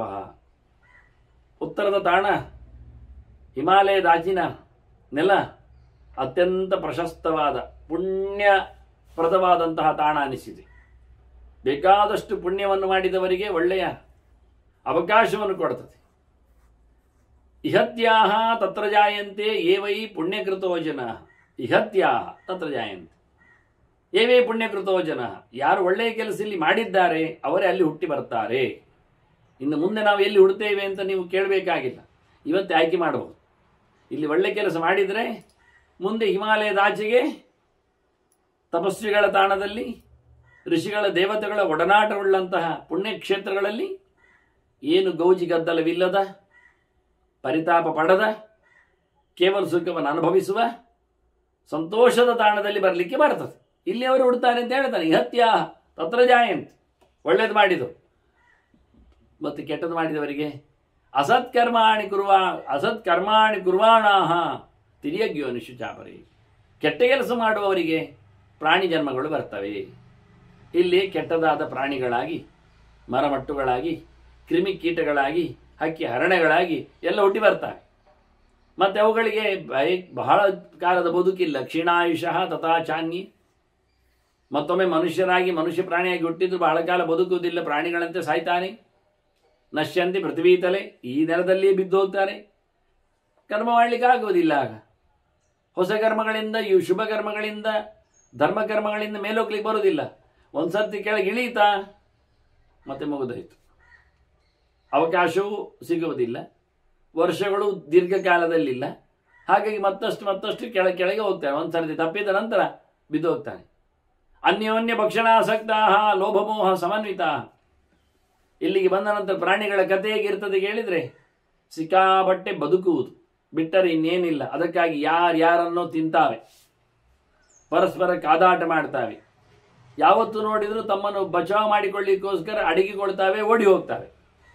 ದುರ್ಬಲ ಪ್ರಾಣಿಗಳ ಕತೆ ಹೀಗೆ, ಪ್ರಬಲ ಪ್ರಾಣಿಗಳ ಕತೆ ಹಾಗೆ. ಯಾವುದು ಪ್ರಬಲ ಅಂತ ಇಲ್ಲ, ಅದಕ್ಕೆ ಅದು ಇನ್ನೊಂದಕ್ಕೆ ದುರ್ಬಲ ಆಗ್ತದೆ. ಅದಕ್ಕಿಂತ ಪ್ರಬಲವಾದ ಪ್ರಾಣಿಗಳಿಂದ ಅದಕ್ಕೆ ಕೀಟಲೆ ಇದೆ. ಏನಾದರೂ ಊಟಕ್ಕೋಸ್ಕರ ಇವರ ಒದ್ದಾಟ ಮುಗಿಯುವುದೇ ಇಲ್ಲ. ಮನುಷ್ಯರಾಗಿ ಪ್ರಾಣಿಗಳು ಕಮ್ಮಿ ತಿನ್ನುವುದಿಲ್ಲ. 1-2 ಕೆಜಿಯಲ್ಲಿ ಸಾಧಾರಣ ಬೀಳುವುದಿಲ್ಲ. ಅವುಗಳಿಗೆ 8-10 ಕೆಜಿಗಳು ಬೇಕು ಆಹಾರಗಳಿಗೆ, ಸಣ್ಣ ಪುಟ್ಟ ಪ್ರಾಣಿಗಳಿಗೇನೆ ದಿನಕ್ಕೆ ಒಂದು ಹೊತ್ತಿಗೆ. ಹಾಗಾಗಿ ದೊಡ್ಡ ದೊಡ್ಡ ಪ್ರಾಣಿಗಳನ್ನೇ ನುಂಗ್ತಾವೆ, ಹಿಡಿತಾವೆ, ಕಚ್ಚಿ ಹಾಕ್ತಾವೆ. ಹೀಗಾಗಿ ಟೋಟಲಿ ಅವುಗಳಲ್ಲಿಯೂ ಸಹ ಒಂದು ರೀತಿಯಿಂದ ಲೋಭ ಮತ್ತು ಮೋಹ. ಏನು ಮಾಡಬೇಕು ಗೊತ್ತಿಲ್ಲ, ಎಷ್ಟು ತಿನ್ನಬೇಕು ಗೊತ್ತಿಲ್ಲ, ಹೇಗೆ ತಿನ್ನುವುದು ಗೊತ್ತಿಲ್ಲ. ಹಾಗಾಗಿ ಬದುಕಬೇಕು ಅನ್ನತಕ್ಕಂಥ ಪರಮಾವಧಿ ಇಚ್ಛೆ, ಹೀಗೆ ಎಲ್ಲವಾಗಿ ಒಂದೊಮ್ಮೆ ಕೀಳುಮಟ್ಟದ ಅಧರ್ಮ ರುಚಿಯ ಮನುಷ್ಯನಾಗಿ ಹುಟ್ಟಿ ಬಂದರು ಮಾಡೋದೆಷ್ಟು ಹೇಳಿದಿಷ್ಟೇ, ಇನ್ನೊಬ್ಬರ ತಲೆ ತೆಗೆಯುವುದು, ತನ್ನ ಹೊಟ್ಟೆಯನ್ನು ಬೆಳೆಸುವುದು. ಹಾಗಾಗಿ ಇಂಥವರು ಮತ್ತೇನಾಗ್ತಾರೆ, ಹೈವ ಪರಿವರ್ತಂತೆ, ಇಲ್ಲೇ ಮತ್ತೆ ಸುತ್ತುವರಿತಾರೆ. ನತೆಯಾಂತಿ ಉತ್ತರಾಂ ದಿಶಂ, ಅವರ ಆಚೆ ಎತ್ತರದ ದಿಕ್ಕಿಗೆ ಪುಣ್ಯದ ತಾಣಗಳಿಗೆ ಅವರು ಹೋಗ್ಲಿಕ್ಕೆ ಆಗುವುದೇ ಇಲ್ಲ. ಒಂದು ಸರ್ತಿ ಬಿದ್ದ ಬಳಿಕ ಅನ್ಯಾಯದ ಮಾರ್ಗದಲ್ಲಿ ಅವ ತೊಡಗಿದ ನಂತರದಲ್ಲಿ ಹಾಗೆಯೇ ಮತ್ತೆ ಮುಂದುವರಿತಾರೆ. ಅದರಿಂದ ಶುಭದ ಕರ್ಮಗಳಿಗೋಸ್ಕರ ಧರ್ಮದ ಎಚ್ಚರಕ್ಕಾಗಿ ಬಹಳ ಅದ್ಧೂರಿಯಾದ ತಯಾರಿ ಮಾಡಲಿಕ್ಕೆ ಉಂಟು. ತಯಾರಿಯ ಮೊದಲ ಸೋಪಾನವೇ ಗುರುವಿನ ಹತ್ತಿರ ಸೇರುವುದು. ಕೃಷ್ಣ ಹೇಳಿದಾಗೆ ತದ್ವಿದ್ಧಿ ಪ್ರಣಿಪಾತೇನ ಪರಿಪ್ರಶ್ನೆಯನ್ನು ಸೇವೆಯ ಉಪದೇಕ್ಷತಿದೆ ಜ್ಞಾನಂ. ಜ್ಞಾನಿನಃ ತತ್ವದರ್ಶಿನಃ, ಯಥಾರ್ಥವನ್ನು ಅರಿತವರು, ತಿಳಿದವರು ಕೇಳಿದರೆ ಹೇಳುವವರು, ಅವರ ಹತ್ತಿರದಲ್ಲಿ ಹೋಗಿ ಕೇಳಲಿಕ್ಕುಂಟು. ಏ ಗುರುವನ್ ಪರಿಭಾಸಂತೆ ನಿಯತಾ ಬ್ರಹ್ಮಚಾರಿಣ, ವೇದದ ಹೊತ್ತಗೆಯ ಜೊತೆಯಲ್ಲಿ ಅವರ ಹತ್ರ ಕೇಳಬೇಕು. ವೇದ ನಿಷ್ಠನಾಗಿ ಭಗವಂತನ ಚಿಂತನೆಗೋಸ್ಕರ ಅವರ ಹತ್ರ ಮಾತಾಡಬೇಕು. ನಿಯತ್ತು ಇರಬೇಕು, ಶಿಸ್ತಿನಲ್ಲಿ ಬರಬೇಕು. ಕೃಷ್ಣ ಹೇಳಿದ್ದೇಕೆ ತದ್ವಿದ್ಯೆ ಪ್ರಣಿಪಾತೇನ ಪರಿಪ್ರಶ್ನೆಯನ ಸೇವೆಯ ಅಂತ. ಗುರು ಸೇವೆ, ಅವರ ಅಡಿಯಾಳಾಗಿರುವುದು, ತಲೆ ಬಗ್ಗಿಸಿಕೊಳ್ಳುವುದು, ವಿನಯಶೀಲತೆ ದೊಡ್ಡ ಸಂಗತಿ ಅಂತ. ನಾನು ದೊಡ್ಡವನೇ, ಅವರನ್ನು ಹೇಳಿಕೊಡ್ಲಿ, ಅವರಿಗೆ ಗೊತ್ತುಂಡಲ್ಲ ಹೇಗೂ ಬರಲಿ, ಹಾಗೆಲ್ಲಾಗುವುದಿಲ್ಲ. ಅವ್ರು ಹೇಳಿದ್ರೇನು ದಾಡಿ, ಅವ್ರಿಗೆ ಯಾರು ಹೇಳಿಕೊಟ್ಟದಲ್ಲ, ನಮಗೆ ಹೇಳಿಬಿಡ್ಲಿ ಅವರು. ಯಾಕೆ ಹೇಳಬೇಕು ಅಂತ ನಿಯಮ, ಅದು ನಿಮಗೆ ತಿಳಿಸ್ಬೇಕು ಅಂದೇನು. ಕೇಳುವವರಿದ್ದಾರೆ ಹೇಳ್ತಾರೆ, ಸಹೃದಯರಿರ್ತಾರೆ ತಿಳಿಸ್ತಾರೆ. ಹಾಗಾಗಿ ನಾವು ಕೇಳಬೇಕು ಅಂದಾಗ ಹೇಗೂ ಯೂಟ್ಯೂಬಲ್ಲಿ ಸಿಗ್ತದೆ ಮಾರಾಯರೇ ಅಂತ ಹೇಳಿಕೊಂಡು ಅಸಡ್ಡೆಯಿಂದ ಮಾಡಿದವರಿಗೆ ಸಡ್ಡು ಹೊಡಿತದೆ, ಮತ್ತೆ ಒಳಗೆ ಏನು ಪ್ರಯೋಜನ ಆಗುವುದಿಲ್ಲ. ಅದು ನಮಗೆ ಅಂತ ಅಲ್ಲ, ಎಲ್ಲರಿಗೂ ಬಿಟ್ಟಿದ್ದಾರೆ, ಯಾರು ಬೇಕಾದ್ರೂ ತೆಗಿಬಹುದು. ದೊಡ್ಡ ಸಂಗತಿ ಅಂತ ದೊಡ್ಡ ಸಂಗತಿ ಅಲ್ಲ. ಕೇಳುಗ ತಿಳಿಬೇಕೆನ್ನೋ ನೆಲೆಯಲ್ಲಿ ಆತ ತಗ್ಗಿ ಬಗ್ಗಿ ಕೈ ಮುಗಿದು ತಿಳ್ಕೊಳ್ಳಿಕ್ಕೆ ಅರ್ಹನಾಗಬೇಕು ಹೊರತು ಎಲ್ಲರಿಗೂ ತೆಗೆಯುವುದಿಲ್ಲ. ನಾವು ಕೇಳುವುದು ಅಷ್ಟೇ ದೊಡ್ಡ ಸಂಗತಿ ಅಂತ, ಅದಾಗುವುದೇ ಇಲ್ಲ ಅಂತಾರೆ. ಯಾರನ್ನು ಸಹ ತಗ್ಗದವನಿಗೆ ಬಗ್ಗದವನಿಗೆ ಹೇಳಿಕೊಟ್ಟದ್ದೆಲ್ಲ ತಿಳಿಸಿಕೊಟ್ಟದ್ದೇ ಇಲ್ಲ. ಅದನ್ನು ಕದ್ದದ್ದು ಹೇಳ್ತಾರೆ ಮಾಲ್ಪಡೆದಾಗೆ. ನಿಮ್ಮ ಪಡಿಲಿಕ್ಕೆ ಅಂತ ವೈಯಕ್ತಿಕವಾಗಿ ಹೇಳಿದ್ದಾರೆ, ಇಲ್ಲ ತಾನೇ? ಹಾಗಾಗಿ ನೀವು ಅಡ್ಡದಾರಿಯಲ್ಲಿ ಇದನ್ನು ಕೇಳಲಿಕ್ಕೆ ಹೋದ್ರಿಂದ ನೀವು ಖಂಡಿತವಾಗಿಯೂ ಪಾಪಿಗಳೇ ಆಗುವುದು. ಬಹಳ ಅದ್ದೂರಿಯಾಗಿ ತಿಳಿಸಿಕೊಡ್ತಾನೆ. ಗುರುವನ್ನು ಪರಿಯುಪಾಸಂತೆ, ಬಹಳಷ್ಟು ಒಂದ್ಸರ್ತಿ ಮಾತ್ರ ಅಲ್ಲ, ಸಿಕ್ಕಿದಾಗಲೇ ಕೈ ಮುಗಿಯುವುದರಲ್ಲಿ ಪ್ರಶ್ನೆ ಇಲ್ಲ. ಅವರ ಎತ್ತರತನವನ್ನು ಯಾವತ್ತೂ ಗಮನಿಸಿಕೊಳ್ಬೇಕು ತಲೆಯಲ್ಲಿ. ಸುಲಭದಲ್ಲಿ ಸಿಕ್ಕಿದೊಂದು ಪ್ರಶ್ನೆ ಇಲ್ಲ. ಗುರುವನ್ನು ಪರಿಯುಪಾಸಂತೆ ಪರಿತಃ, ಯಾವತ್ತಿನೋ ನಿಯತಃ, ಒಳ್ಳೆ ನಿಯತ್ತಿನಿಂದ, ಅದರೊಟ್ಟಿಗೆ ಬ್ರಹ್ಮಚಾರಿಣ, ದೇವರ ಮೇಲೆ ಎಚ್ಚರ, ಭಗವದ್ ಎಚ್ಚರದಿಂದ, ಶಾಸ್ತ್ರದ ಮೇಲೆ ಗೌರವದಿಂದ. ಅಂಥವರು ಪಂಥಾನಂ ಸರ್ವಲೋಕಾನಂ ತೇ ಜಾನಂತಿ ಮನೀಷಿನಃ, ಅಂಥವರಿಗೆ ಎಲ್ಲರ ಜ್ಞಾನಿಗಳ ವಿಶೇಷವಾದ ತಾಣ ಸಿಗ್ತದೆ, ಅರ್ಥ ಆಗ್ತದೆ, ಗೊತ್ತಾಗ್ತದೆ. ಅವರು ದಾರಿಯನ್ನು ನೋಡ್ತಾರೆ, ದಾರಿಯನ್ನು ಪಡಿತಾರೆ, ಜ್ಞಾನಿಗಳಿಗೆ ಸೇರಲು ಇಷ್ಟಪಡುತ್ತಾರೆ, ಅವರು ಬುದ್ಧಿವಂತರಾಗ್ತಾರೆ. ಧರ್ಮಾಧರ್ಮೋ ಹಿ ಲೋಕಸ್ಯ ಯೋ ವಿವೇತ್ತಿ ಸ ಬುದ್ಧಿಮಾನ್. ಲೋಕದಲ್ಲಿ ಯಾವುದು ಸರಿ ಯಾವುದು ತಪ್ಪು ಎಂದು ತಿಳಿಯುವವನೇ ನಿಜವಾದ ಬುದ್ಧಿವಂತ. ಇವತ್ತೆಲ್ಲವನ್ನು ಧರ್ಮ ಅಂತ ಹೇಳುವವರಿರ್ತಾರೆ, ಆಪದ್ಧರ್ಮದಲ್ಲಿ ಎಲ್ಲವನ್ನು ಸೇರಿಸುವವರಿರ್ತಾರೆ. ಹಾಗಾಗಿ ಅದು ಯಾವುದು ಅಲ್ಲ, ಶಾಸ್ತ್ರ ವಿಹಿತವಾದದ್ದು ಧರ್ಮ. ಶಾಸ್ತ್ರದಲ್ಲಿ ಯಾವುದನ್ನು ತಿಳಿಸಿಕೊಟ್ಟಿದ್ದಾರೆ ಬಹಳ ಅದ್ದೂರಿಯಾಗಿ ಸ್ಪಷ್ಟವಾಗಿ ಅದನ್ನು ಸರಿಯಾಗಿ ತಿಳ್ಕೊಳ್ಬೇಕು. ತಸ್ಮಾ ಶಾಸ್ತ್ರಂ ಪ್ರಮಾಣಂತೆ ಎಂದು ಕೃಷ್ಣ ಹೇಳಿದಾಗೆ, ಎಷ್ಟು ಶಾಸ್ತ್ರವಿಧಿ ಮುತ್ಸೃಜ್ಯ ವರ್ತತೆ ಅಂತ. ಶಾಸ್ತ್ರ ಹೇಳದ್ದನ್ನು ಒಂದೊಮ್ಮೆ ನಡೆಸಿಕೊಟ್ರೆ ಅವನು ಖಂಡಿತವಾಗಿ ಉದ್ಧಾರ ಆಗುವುದಿಲ್ಲ, ಸುಖವನ್ನು ಅನುಭವಿಸುವುದಿಲ್ಲ. ಅಂದ ಧರ್ಮ ಮತ್ತು ಅಧರ್ಮದ ಬಗ್ಗೆ ಚೆನ್ನಾಗಿ ಮಾಡಬೇಕು ಯಾವುದು, ಮಾಡಬಾರದು ಯಾವುದು, ಇದ್ದದ್ದನ್ನೆಲ್ಲ ಪೂಜೆ ಮಾಡುವಲ್ಲಿ ಇರುವುದಲ್ಲ ಸೊಗಸು. ಬಹಳ ತಿಳಿಬೇಕಾದ ಸಂಗತಿಗಳಿವೆ. ಎಲ್ಲವೂ ಒಂದಲ್ಲ ಅನ್ನೋದು ಶಾಸ್ತ್ರದ ಗೆರೆ. ಯಾಕೆಂದರೆ ಎಲ್ಲಿಯಾದರೂ ಎಲ್ಲ ದೇವರು ಒಂದೇ ಸ್ವಾಮಿ ಅಂತ ಹೇಳುವ ಸುಲಭೀಕರಣ ಮಾಡಿ ಸಿದ್ಧಾಂತದಲ್ಲಿ ತಾಪತ್ರ ಇಲ್ಲ, ಗಲಾಟೆ ಇಲ್ಲ, ಇದೆಲ್ಲ ನಮ್ಮ ಪೂರ್ವಾಚಾರ್ಯರ ವಿಶೇಷ ಕೊಡುಗೆ ಅಂತ ಹೇಳಿಕೊಂಡು ಅರಬಾಯ ಹೆಚ್ಚುವವರಿದ್ದಾರೆ ಕೆಲವರು. ಒಂದೇ ಒಂದು ಪ್ರಶ್ನೆ ಅವರಿಗೆ, ಅಲ್ಲ ಶಿವ ಇದ್ದಾನೆ ಹೌದಲ್ಲ? ಹೌದಪ್ಪ, ಖಂಡಿತ ಇದ್ದಾನೆ. ಅವನ ಮಗ ಇದ್ದಾನ? ಎಂತ ಈ ಪ್ರಶ್ನೆ ಕೇಳೋದು ನೀವೆಲ್ಲಿಗೆ? ಅಲ್ಲ, ಕೇಳಿತ್ತು ಸಹಜವಾಗಿ. ಅತ್ಯಂತ ಪಾವನನಿಗೆ ಪ್ರಶ್ನೆ ಇತ್ತು. ಕೆಲವರು ಹೇಳೋದು ದಡ್ಡನಿಗೆ ಅಂತ ಗೊತ್ತಿಲ್ಲ ಸ್ವಾಮಿ, ಅವನು ಸುಮ್ಮನೆ ಒಂದು ಊದುಬತ್ತಿ ಹಚ್ಚುತ್ತಾನೆ, ಆರತಿ ಮಾಡಿ ದೀಪ ಹಚ್ಚಿ ಹೋಗ್ತಾನೆ, ತಲೆ ನೆಲಕ್ಕೆ ತಗ್ಗಿಸ್ತಾನೆ, ದೇವರೇ ದೇವರೆಂದ ಕೆನ್ನೆ ಬಡ್ಕೊಳ್ತಾನೆ, ಅಲ್ಲಿದ್ದ ಹೂವನ್ನು ಕುಂಕುಮವನ್ನು ಮುಡಿಗೇರಿಸಿಕೊಂಡು ಮತ್ತೆ ಹೊರಡ್ತಾನೆ ಅಂತ. ಅದಕ್ಕೆ ನಾನು ಕೇಳುತ್ತಾ ಇದ್ದೇನೆ, ಇಡೀ ಭಾರತದಲ್ಲಿ ಗೊತ್ತಿರುವ ಸಂಗತಿ, ಇಡೀ ದೇಶ ಒಪ್ಪಿದ ಒಂದು ಹಬ್ಬ, ಹಾಗಾಗಿ ಯಾರಿಗೂ ಗೊತ್ತಿಲ್ಲ ಹೇಳಲಿಕ್ಕೆ ಆಗೋದಿಲ್ಲ. ಗಲ್ಲಿ ಗಲ್ಲಿಯಲ್ಲಿ ಈ ಮೂರ್ತಿಯ ಕತೆ ಜನರಿಗೆ ಅರ್ಥ ಆಗಿದೆ. ಹಾಗಾಗಿ ಶಿವ ಇದ್ದಾನೆ, ಹೌದು, ಅವನ ಮಗ ಇದ್ದಾನೆ ಅಂತ ಹೇಳಿದರೆ ನಾಚಿಕೆ ಆಗ್ತದ? ಗಣಪತಿಯಿಂದ ನೀವು ಹೇಳ್ತೀರಲ್ವ, ಹೇಳಲೇಬೇಕಲ್ಲ, ಸರಿ ತಾನೆ? ಹಾಗಾದ್ರೆ ಅಪ್ಪ ಮಗ ಒಂದೇ ಆಗ್ತಾನ? ಮಗ ಇದ್ದಾಗ ಅಪ್ಪ ಇದ್ದ ಎನ್ನುವುದು ಸತ್ಯ. ಅಪ್ಪ ಇದ್ದಾಗ ಮಗ ಇದ್ನ? ಅಪ್ಪ ಇದ್ದಾಗ ಮಗ ಇದ್ನ? ಇಲ್ಲ ತಾನೆ. ಅಪ್ಪನಿಗೆ ಮಗ ಆಗಬೇಕಾದ್ರೆ ಅಪ್ಪ ಮದುವೆ ಆಗಬೇಕು, ಮದುವೆ ಆಗಿ ಮಗುವನ್ನು ಪಡಿಬೇಕು, ಆದ್ರಿಂದ ಮಗ ಅಂತ ಅನಿಸುವುದು. ಆದ್ರಿಂದ ಶಿವ ಇದ್ದಾಗ ಪಾರ್ವತಿ ಜೊತೆ ಆಗುವ ಮುಂಚೆ ಗಣಪತಿ ಇರಲಿಲ್ಲ. ಬೇರೆ ಜನ್ಮದ ಬೇರೆ ಕಲ್ಪದ ಇದ್ದರೆ ಅದು ಬೇರೆ ಅಪ್ಪ, ಈ ಅಪ್ಪ ಅಲ್ಲ. ಈ ಗಣಪತಿ ಅಪ್ಪ ಅವ ಆಗುವುದಿಲ್ಲ. ನಮಗೀಗ ಸಿಕ್ಕಿದ ಕತೆ ನಾವು ಕೇಳುವಂಥದ್ದು ಮುಖ್ಯ. ಹಾಗಾಗಿ ಮನೆಯಲ್ಲಿ ಒಂದೊಮ್ಮೆ ಪೂಜೆ ಮಾಡೋದಾದ್ರೆ, ಗಣೇಶ ಹಬ್ಬವನ್ನು ಆಚರಿಸೋದಾದ್ರೆ ಗಣಪತಿ ಅಮ್ಮನನ್ನು ಕರೆಯುವುದು ಬೇಡ ನೀವು? ಒಂದು ನೆನಪು ಮಾಡಿಕೊಳ್ಳಿಕ್ಕಿಲ್ವ? ಮತ್ತೆ ಇಲ್ಲಿ ಉಂಟಲ್ಲ ಗೌರಿ ಹಬ್ಬ ಮಾಡ್ತೇವಲ್ಲ, ಸರಿ ತಾನೇ? ಹಾಗಾದರೆ ಗಣೇಶ ಜ್ಯೋತಿ ಮಾಡೋ ಮುಂಚೆ ಗೌರಿ ಹಬ್ಬ ಉಂಟು ಅಲ್ಲವೇ? ಹಾಗಾದರೆ ಅದಕ್ಕಿಂತ ಮೊದಲು ಶಿವರಾತ್ರಿ ಬಂದಿರ್ತದಲ್ಲ. ಹೀಗಾಗಿ ಗಣಪತಿ ಬೇರೆ, ಪಾರ್ವತಿ ಬೇರೆ, ಶಿವ ಬೇರೆ ಅಂತ ಇಷ್ಟು ಸ್ಪಷ್ಟವಾಗಿರುವಾಗ ಅದು ಗಣೇಶನು ಶಿವನು ಒಬ್ಬನೇ, ಶಿವನು ಪಾರ್ವತಿ ಒಬ್ಬನೇ, ಎಂಥದ್ದು ಯಾರಿಗೆ ಹೇಳುವುದು, ಯಾರನ್ನು ಆಟಾಡಿಸುವುದು? ಇದು ನಮ್ಮ ಪರಮಾಚಾರ್ಯರ ಬಹಳ ದೊಡ್ಡ ಕೊಡುಗೆ. ಎಲ್ಲರನ್ನು ಒಂದು ಮಾಡಿದ್ರು ಅಲ್ಲ. ಒಂದು ಮನೆಯಲ್ಲಿ ಅಪ್ಪ ಅಮ್ಮ, ಹೆಂಡತಿ, ಸೊಸೆ, ಮಗ, ಮಕ್ಕಳು, ಅಜ್ಜ, ದೊಡ್ಡ ಎಲ್ಲ ಒಂದೇ ಆಗ್ತಾರ? ಒಂದೇ ವ್ಯಕ್ತಿ ಆಗ್ತಾರ? ರಿಲೇಶನ್ಶಿಪ್ ನೋಡ್ಲಿಕ್ಕೆ ಬೇಡವಾ? ಮಂತ್ರಗಳು ಹಾಗೆ ಉಂಟಲ್ಲ. ಹೇಳುವಾಗ ಗೌರಿ ಪುತ್ರಂ ಗಣಾಯಕಂ ಹೇಳಿಕೊಂಡು ಏನೆಲ್ಲ ಗಮ್ಮತ್ ಮಾಡ್ತೀರಿ, ಹಾಡ್ತೀರಿ. ಗೌರಿ ಪುತ್ರಾಯ ನಮಃ ಅಂತ ಹೇಳ್ತೀರಿ, ಶಿವಸುತಾಯ ನಮಃ ಅಂತ ತಿಳಿಸ್ತೀರಿ. ಮಂತ್ರ ಹೇಳುವಾಗಲೂ ಭವಪುತ್ರಾಯ ವಿದ್ಮೆ ಹೇಳಿಕೊಂಡು ಅರ್ಘ್ಯಾದಿಗಳನ್ನು ಉಪಚಾರ ಮಾಡ್ತೀರಿ. ಇಷ್ಟಿರುವಾಗ ಹೇಳಲಿಕ್ಕೇನು ಸುಲಭ ಮಾಡಿಕೊಂಡ್ರಿ? ಅದಕ್ಕೆ ಹೇಳ್ತಾರೆ ಧರ್ಮ ಧರ್ಮೋ ಹಿ ಲೋಕಸ್ಯ ಯೋವೈ ವೇತ್ತಿ ಸ ಬುದ್ಧಿಮಾನ್. ಸ್ವಲ್ಪ ತಲೆ ಖರ್ಚು ಮಾಡಿ. ಅವ್ರು ಹೇಳ್ತಾರೆ ಅಂತ ಹೇಳಿದ ತಕ್ಷಣ ನೀವು ಅದನ್ನು ಕೆನ್ನೆ ತಟ್ಟಿಕೊಂಡು ಹೋಗಿ ಕೇಳಬೇಡಿ. ಅವರ ಹತ್ರವೇ ನೀವು ಕೇಳಿಕೊಳ್ಳಿ. ಸರಿ, ನೀವು ಹೇಳುವುದು ಆಗ್ಬೋದು ಅಂತ ಕೇಳಿಕೊಳ್ಳುವ. ಆದರೆ ಎಲ್ಲಿ ಹೇಳಿದರು, ಯಾಕೆ ಹೇಳಿದರು?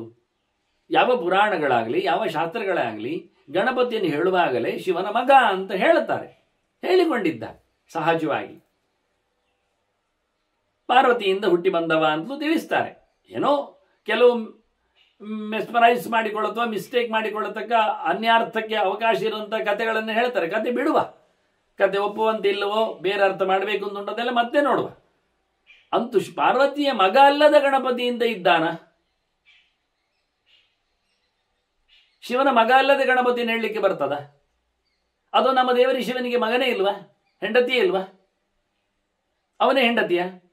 ಹಾಗಾದ್ರೆ ಪಾರ್ವತಿಯ ಗಂಡ ಯಾರು ಮತ್ತೆ? ನಾವು ಶಂಭೂಕನನ್ನಾಗಲಿ ರಾವಣನನ್ನಾಗಲಿ ದೂರುವುದೇಕೆ? ವರಬಲದಿಂದ ಏನು ಮಾಡಿಕೊಂಡ? ಪಾರ್ವತಿಯನ್ನೇ ತನ್ನದಾಗಿಸಿಕೊಳ್ಳಿಕ್ಕೆ ಹೋದ, ಹಿಮಾಲಯವನ್ನೇ ತನ್ನದು ಹೇಳಲಿಕ್ಕೆ ಹೋದ. ಆಗ ಅವನಿಗೆ ಪನಿಷ್ಮೆಂಟ್ ಕೊಡಬೇಕಾಗಿ ಬಂತು. ಪನಿಷ್ಮೆಂಟ್ ಕೊಟ್ಟಾಗ ಮಕ್ಕಳು ಸಹ ಭಕ್ತಾರೆ ಎನ್ನುವುದು ವಿಷಯ ಬೇರೆ. ಅದನ್ನು ತಪ್ಪೇ ತಾನೇ.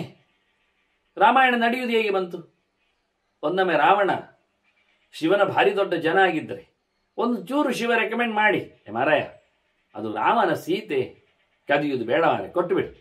ಯಾಕೆ ನಾನು ನಿತ್ಯ ನನ್ನ ಹೆಂಡತಿಗೆ ಹೇಳಿದ್ದೇನೆ ರಾಮ ಹೇಳಲಿಕ್ಕೆ, ರಮೇ ರಾಮೇ ಮನೋರಮೆ ರಾಮ ರಾಮೇತಿ ರಾಮೇತಿ ಅಂತ. ಹಾಗಾಗಿ ನನ್ನ ಸ್ವಾಮಿಯಾದ ರಾಮನ ಸೀತೆಯನ್ನು ನೀನು ಕದಿಯುವುದು ಏನು ಕತೆ?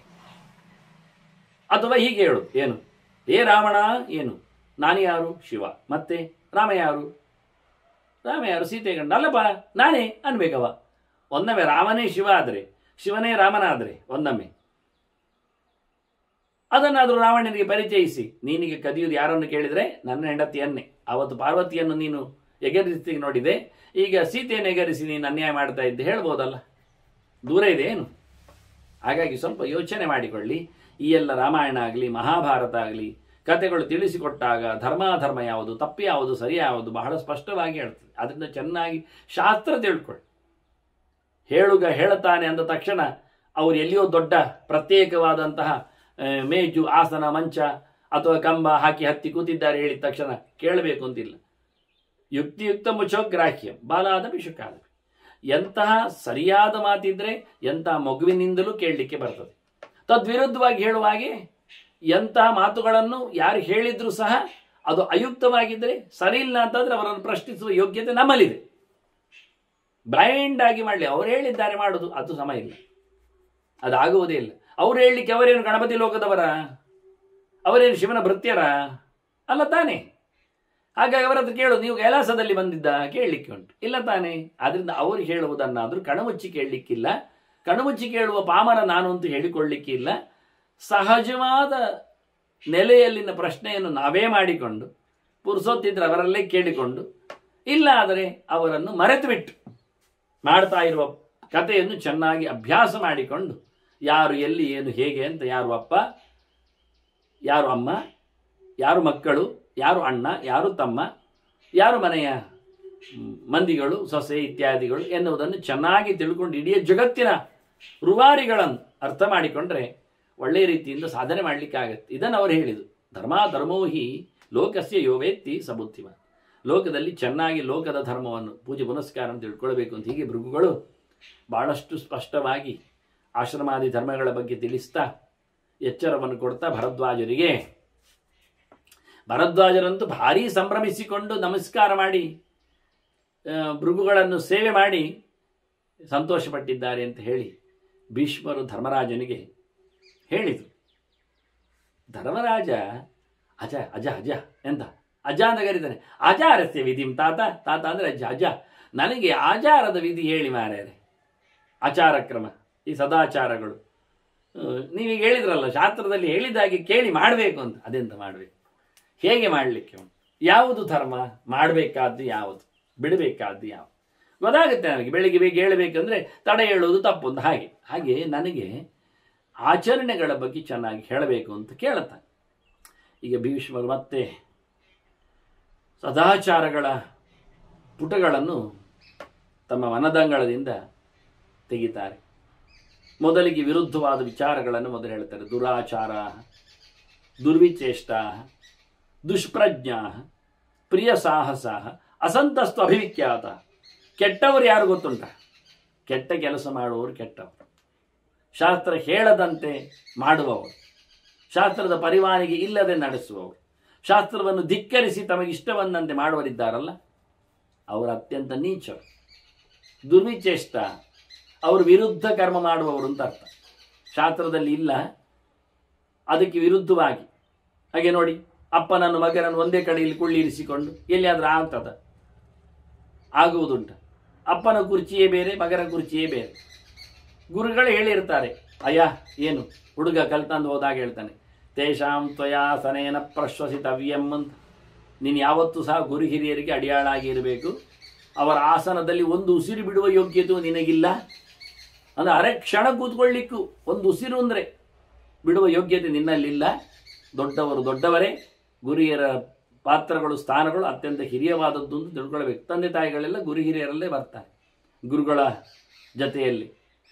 ಹಾಗಾಗಿ ಶಿವನ ಆಸನದಲ್ಲಿ ಗಣಪತಿ ಕೂತ್ಕೊಳ್ತಾನ.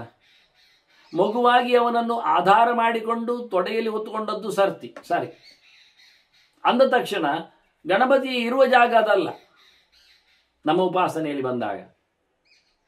ಹಾಗೆಯೇ ಶಿವ ಏನು ಕಮ್ಮಿಯ, ತಲೆಯಲ್ಲಿ ಗಂಗೆಯನ್ನು ಹೊತ್ತುಕೊಳ್ಳುತ್ತಾನೆ. ಹಾಗಾಗಿ ಅವನ ಹೆಸರು ಗಂಗಾಧರ ಅಂತ. ಭಗವಂತನ ಪಾದತೀರ್ಥವನ್ನು ತಲೆ ಮೇಲೆ ಹೊತ್ತುಕೊಳ್ಳುತ್ತಾನೆ. ಹೊತ್ತುಕೊಂಡ ತಕ್ಷಣ ಅವನಿಗಿಂತ ಅವಳು ಸುಪೀರಿಯರ್ ಅಂತ ಅರ್ಥವ. ಹಾಗಾಗಿ ಅವರವರನ್ನು ಪ್ರೀತಿ ಮಾಡುವ ನೆಲೆಯಲ್ಲಿ ಆಧಾರವಾಗಿ ಸರ್ವಾಧಾರ ದೇವರಿದ್ದಾನೆ. ಮೈ ಸರ್ವಾಣಿ ಭೂತಾನಿ ಅಂತಾನೆ. ಮೈ ಸರ್ವ ವಿಧಂಪ್ರೋತಂ ಸೂತ್ರೇ ಮಣಿಗಣ ಇವ ಅಂತಾನೆ. ಹಾಗೆ ಎಲ್ಲವನ್ನು ಹೊತ್ಕೊಂಡದ್ರಿಂದ ಕುರ್ಚಿಯಾಗಿ ದೇವರು ಅಂತ ಹೇಳುದ, ಉಪಯೋಗ ಇಲ್ಲದವ ಅಂತ ತಿಳಿಸುದ. ಆಧಾರವನ್ನು ಒಪ್ಪಿಕೊಂಡಾಗ ಅದನ್ನು ಎಲ್ಲಿ ಯಾರಿದ್ದಾನೆಂದು ಚೆನ್ನಾಗಿ ತಿಳ್ಕೊಂಡು ಅವರವರನ್ನು ಅವರವರ ಸ್ಥಾನಮಾನದಲ್ಲಿ ಪೂಜೆ ಮಾಡಬೇಕು. ನಾವು ಕಿರೀಟ ನಮ್ಮ ತಲೆ ಮೇಲೆ ಕೂತಿದೆ, ಅದು ನನ್ನದೇ ಸೊತ್ತಿಯಾ? ಅದು ನನಗೆ ಸಂಬಂಧಪಟ್ಟದ್ದು. ಹೌದು. ನನ್ನ ಪಾದರಕ್ಷೆ ನನ್ನ ಕಾಲಿಗೆ ಸಿಕ್ಕಿಕೊಂಡಿದೆ. ಹೌದಿಯಾ? ಅದು ನನ್ನದೇ ಸಂಬಂಧಪಟ್ಟದ್ದು. ಮಮ ಅಂತೇವೆ, ಇದಕ್ಕೂ ಮಮ ಅಂತೇವೆ. ಮಮ ಕಿರೀಟಂ ಅಂತೇವೆ, ಮಮ ಪಾದುಕೆ ಅಂತೇವೆ. ಪಾದುಕೆ ಆಗ ಅದು ಎಲ್ಲಿಯಾದ್ರೂ ಇದ್ರೆ ಒಂದೇ ಹೇಳಿಕೊಂಡು ಪಾದುಕೆಯನ್ನು ಮಂಡೆ ಮೇಲೆ ಇಟ್ಕೊಂಡು ಹೋಗ್ಲಿ ಆಗ್ತದೆ? ಅದು ನನ್ನದೇ. ಹೌದು, ನನ್ನದೇ. ನನ್ನದೇ ಆದರೂ ನನ್ನ ಮಂಡೆ ಮೇಲೆ ಹೋಗ್ತದ? ಅದು ಮಂಡೆ ಮೇಲೆ ಆಗ್ತದ? ಕಿರೀಟವನ್ನು ಕಾಲಡಿಯಲ್ಲಿ ಹಾಕ್ಲಿಕ್ಕೆ ಬರ್ತದ? ಯೋಚನೆ ಮಾಡಬೇಕು. ಎಲ್ಲಿಯವರೆಗೆ ಕೇಳಿದರೆ, ನಾನು ಅದನ್ನು ಸಂಧ್ಯಾ ಸಮೀಕ್ಷೆಯಲ್ಲಿ ಬರೆದಿದ್ದೇನೆ ಬಟ್ಟೆ ಬರೆಯ ವಿಷಯದಲ್ಲಿ. ಮನುಷ್ಯ ತೊಡುವ ಬಟ್ಟೆ, ಉಡುವ ಬಟ್ಟೆ ಎರಡು ಬಗೆ ಉಂಟು. ಉಡುಗೆ ತೊಡುಗೆ ಎಂದು ಹೇಳುವುದಾಗಿ, ನಾಭಿಗಿಂತ ಕೆಳಗೆ ಉಡುವಂಥದ್ದು ಒಂದು ಬಟ್ಟೆ, ನಾಭಿಗಿಂತ ಮೇಲಕ್ಕೆ ಧರಿಸುವಂಥದ್ದು ಇನ್ನೊಂದು ಬಟ್ಟೆ. ಸಾಮಾನ್ಯವಾಗಿ ಒಂದು ನಿಯಮ. ಇದರಲ್ಲಿ ಮೇಲೆ ಕೆಳಗೆ ಆಗಲಿಕ್ಕಿಲ್ಲ. ಯೋಚನೆ ಮಾಡಿ. ಕೆಳಗೆ ಉಪಯೋಗಿಸಲ್ಪಟ್ಟ ಬಟ್ಟೆಯನ್ನು ಮೇಲಕ್ಕೆ ಹೊತ್ತುಕೊಳ್ಳುವುದು ತಪ್ಪು. ಮೇಲಿನ ಬಟ್ಟೆಯನ್ನು ಕೆಳಗೆ ಉಪಯೋಗಿಸಿಕೊಂಡ್ರೆ ಮತ್ತೆ ಅದನ್ನು ಮೇಲಕ್ಕೆ ಉಪಯೋಗಿಸಿಕೊಳ್ಳಲಿಕ್ಕೆ ಬರುವುದಿಲ್ಲ. ಅಲ್ಲಿಗೆ ಆಯ್ತು. ಹಾಗಿರುವಾಗ ಕಿರೀಟ ಕಾಲಡಿ ಹೋದರೆ ಹೋಯ್ತೆ, ಮತ್ತೆ ಕಿರೀಟ ಆಗುವುದಿಲ್ಲ. ಕಾಲಡಿ ಪಾದುಕೆ ತಲೆ ಮೇಲೆ ಬರುವಂತೇ ಇಲ್ಲ, ಬರಬಾರದೆ. ಯಾರು ಮೆಟ್ಟಿದ್ದಾರೆ? ಪಾದುಕೆ ಪಾದುಕೆ, ಹೋದದ್ದು ಹೋದದ್ದೇ, ದಾರಿಯಲ್ಲಿ ಕ್ರಮಿಸಿದೆ. ಮತ್ತೇನುಂಟು? ಪ್ರಯೋಜನವಿಲ್ಲದ ಸಂಗತಿ. ಅದನ್ನು ಸ್ಪಷ್ಟವಾಗಿ ಹೇಳ್ತಾರೆ. ದುರಾಚಾರ ದುರ್ವಿಚೇಷ್ಟ. ಇವರು ಬೇಕೆಂದಲೇ ತಪ್ಪುಗಳನ್ನು ಮಾಡಿದವರು. ದುಷ್ಪ್ರಜ್ಞ. ಇವರ ಲಾಜಿಕ್ಗಳು, ಚರ್ಚೆಗಳು ಕೆಟ್ಟದಾಗಿವೆ. ದುರಾಗ್ರಹ ಅವರಲ್ಲಿ ಸೇರಿಬಿಟ್ಟಿದೆ. ಪ್ರಿಯ ಸಾಹಸ. ಇವರು ಸಾಹಸ ಪ್ರಿಯ. ಎಂತಾದ್ರೂ ಮಾಡು, ಏನಾಗ್ತದೆ ನೋಡು, ಏನು ಹೇಳಿ ಇರಲಿ ಅಂತ ಪಬ್ಲಿಕ್ಕಿನಲ್ಲಿ ಅವರು ಸಾಹಸ ಮಾಡಿ ತಮ್ಮ ರೌಡಿಸಮಿನಿಂದ ಗೆಲ್ಲಿಕ್ಕೆ ನೋಡ್ತಾರೆ. ಇಂಥವರು ಅಸಂತಹ ಅಭಿವಿಖ್ಯಾತ. ಇವರು ಕೆಟ್ಟವರು ಅಂತ ತೀರ್ಮಾನ ಆಗಿದೆ. ಇವನು ಆಯ್ತಾ? ಯಾಕೆಂದ್ರೆ ಆಯಾ ಸೊತ್ತುಗಳ ಅಭಿಮಾನಿ ದೇವತೆಗಳು ಆಯಾ ಸ್ಥಾನಮಾನಗಳನ್ನು ಅಲಂಕರಿಸಿರ್ತಾರೆ ಎನ್ನುವುದು ದೊಡ್ಡ ವಿಷಯ. ಬೇರೆ ಕಡೆಗೆ ಅವರು ಹೋಗುವುದಿಲ್ಲ ಅಭಿಮಾನ ವಿಶೇಷದಿಂದ. ಹೇಳ್ತಾರಲ್ಲ, ಇದು ಸ್ಥಾನಭ್ರಷ್ಟ ನಶೋಭಂತೆ ಅಂತ, ಅದು ಎಲ್ಲಕ್ಕೂ ಅನ್ವಯ. ಹಾಗಾಗಿ ಅಸಜ್ಜನರು ಯಾರು ಅಂತ ಮೊದಲು ಹೇಳುತ್ತಾ, ಸಂತಶ್ಚ ಆಚಾರ ಲಕ್ಷಣ. ಯಾರು ಆಚಾರವಂತರೋ ಅವರು ಸಜ್ಜನರು ಅಂತ ಅರ್ಥ. ಸಜ್ಜನರ ಲಕ್ಷಣವೇ ಶಾಸ್ತ್ರದಲ್ಲಿ ಹೇಳಿದಂತೆ ತಮ್ಮ ಚರ್ಯೆಯನ್ನು ನಡೆಸಿಕೊಂಡವರು ಅಂತ ಅರ್ಥ. ಪುರೀಶಂ ಯದಿವಾ ಮೂತ್ರಂ ಯೇ ಕುರ್ವಂತಿ ಮಾನವಾಹ ರಾಜಮಾರ್ಗೆ ಗವಾಂ ಮಧ್ಯೆ ಧಾನ್ಯ ಮಧ್ಯೆ ಶಿವಾಲಯ ಅಗ್ನೇಯಾಗಾರೆ. ಮತ್ತೆ ಹೇಳಲಿಕ್ಕೆ ಹೋದರೆ ಇವೆಲ್ಲ ಮಾಡಿದರೆ ಒಂದೊಮ್ಮೆ ನದಿ ತೀರೆ ಏನ ಕುರ್ವಂತಿ ತೇ ಶುಭ. ಮಲಮೂತ್ರ ವಿಸರ್ಜನೆ ಬೆಳಗ್ಗಿನ ಮೊದಲ ಆಚಾರ. ಮಲಮೂತ್ರವನ್ನು ಎಲ್ಲಿ ವಿಸರ್ಜನೆ ಮಾಡಲಿಕ್ಕೆ ಉಂಟು ಕೇಳಿದರೆ ಅವರು ಹೇಳ್ತಾರೆ, ಮಲಮೂತ್ರವನ್ನು ಬೀದಿಯಲ್ಲಿ ಮಾಡುವುದಲ್ಲ, ಕಾಡಿನ ಒಳಗೆ ತೆರಳಬೇಕು ಅಂತ ಅರ್ಥ. ಜನರು ನಡೆಯುವ ದಾರಿಯಲ್ಲಿ ಮಾಡಬಾರದು ಎನ್ನುವ ಚೂರು ಎಚ್ಚರ ಬೇಕು. ಸ್ವಚ್ಛ ಭಾರತ. ಮತ್ತೆ ಗವಾಂ ಮಧ್ಯೆ ದನಗಳ ಕೊಟ್ಟಿಗೆಯಲ್ಲಿ ದನಗಳು ಚಾರ ಮಾಡುವಲ್ಲಿ ಅಲ್ಲಿ ಹೋಗಬಾರ್ದು. ಅವುಗಳು ತಿನ್ನುವ ಪ್ರದೇಶ ಗೋಮಾಳದಲ್ಲಿ ಅಲ್ಲಿ ಮಾಡಿಕೊಂಡ ದನಗಳು ಮೇಯುವುದು ಹೇಗೆ? ಮತ್ತೆ ಅದು ತಪ್ಪಿ. ಧಾನ್ಯ ಮಧ್ಯೆ ಮತ್ತೆ ನಮಗೆ ದನಗಳ ಸೆಗಣಿ ಗೋಮಯ ತರಲಿಕ್ಕೆ ಇರ್ತದೆ. ಆಗ ಅವುಗಳದ್ದು ಗೋಮಯ ಮಲದೊಟ್ಟಿಗೆ ಬಿದ್ದಿದ್ರೆ ಪವಿತ್ರ ಆಗುವುದೇ? ಆದ್ದರಿಂದ ದನಗಳ ಸಂಚಾರದ ಜಾಗದಲ್ಲಿಯೂ ಬೀದಿಗಳಲ್ಲಿಯೂ ಮತ್ತೆ ಧಾನ್ಯ ಮಧ್ಯೆ ಗದ್ದೆಗಳಲ್ಲಿಯೂ ತೋಟಗಳಲ್ಲಿಯೂ ಹಾಗಲ್ಲಿ ದವಸಾನಿಗಳು ಬಿದ್ದಿರ್ತಾವೆ, ಹಿಕ್ಕಿಕೊಂಡು ಬರಲಿಕ್ಕೆ ಉಂಟು. ಕೆಲವೊಮ್ಮೆ ಅವುಗಳು ಮಲಗಿ ಬಿಡ್ತಾವೆ, ಕೆಲವೊಮ್ಮೆ ಮರಮಟ್ಟುಗಳು ಗಿಡಗಂಟೆಗಳು. ಆದ್ದರಿಂದ ಹೂ ತೋಟ ಧಾನ್ಯ ತೋಟ ಇವುಗಳ ಮಧ್ಯದಲ್ಲಿ ಎಲ್ಲ ಮಾಡಲಿಕ್ಕಿಲ್ಲ, ಹೋಗಬಾರ್ದು. ಶಿವಾಲಯ ಇನ್ನು ಒಳ್ಳೆಯ ಪ್ರದೇಶಗಳು, ದೇವಾಲಯಗಳು, ದೇವಭೂಮಿಗಳು, ದೇವಾಂಗಣಗಳು ಅಲ್ಲಿ ಮಾಡಲಿಕ್ಕಿಲ್ಲ.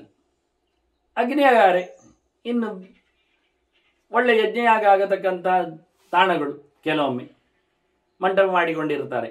ಉದ್ದ ವಿಶಾಲವಾದ ಸ್ಥಾನಗಳನ್ನೆಲ್ಲ ಊರಿನವರೆಲ್ಲ ಯಾವತ್ತು ಬಂದಲ್ಲಿ ಮಾಡಿ ಹೋಗ್ಬೋದು, ಆಗೋದು ಇರ್ತದೆ ಕೆಲವೊಮ್ಮೆ ಪರಿಸ್ಥಿತಿಗಳು, ವ್ಯವಸ್ಥೆಗಳು. ಯಾಕೆಂದರೆ ಬೇಕಾದ ಸೊತ್ತುಗಳಲ್ಲಿ ಇರ್ತವೆ, ದರ್ಬೆಗಳು ಹೇರಳವಾಗಿ ಬೆಳೀತವೆ ನದಿ ತೀರದಲ್ಲಿ, ಸಮಿತಿಗಳು ಮರಗಳು ಸಿಗ್ತವೆ, ಕಾಷ್ಟಗಳು ಜೊತೆಯಲ್ಲಿ ಇಟ್ಟಿಗೆಗಳು ಕುಂಡಗಳು ಪರ್ಮನೆಂಟ್ ಬಹಳ ಚೆನ್ನಾಗಿ ಅಲ್ಲಿ ಬಂದು ದಾನ ದಕ್ಷಿಣೆ ಮೀಯುವುದು, ಮತ್ತೆ ಅಲ್ಲಿ ಯಾವ ಭರತ ಹೇಳುವುದು, ಸ್ನಾನ ಇನ್ನೊಂದಾಗ್ಲಿಕ್ಕೆ ಹೋಗಿ ಇಂಥದ್ದೆಲ್ಲ ಹಿಂದೆಲ್ಲ ಇತ್ತು ಬಹಳಷ್ಟು.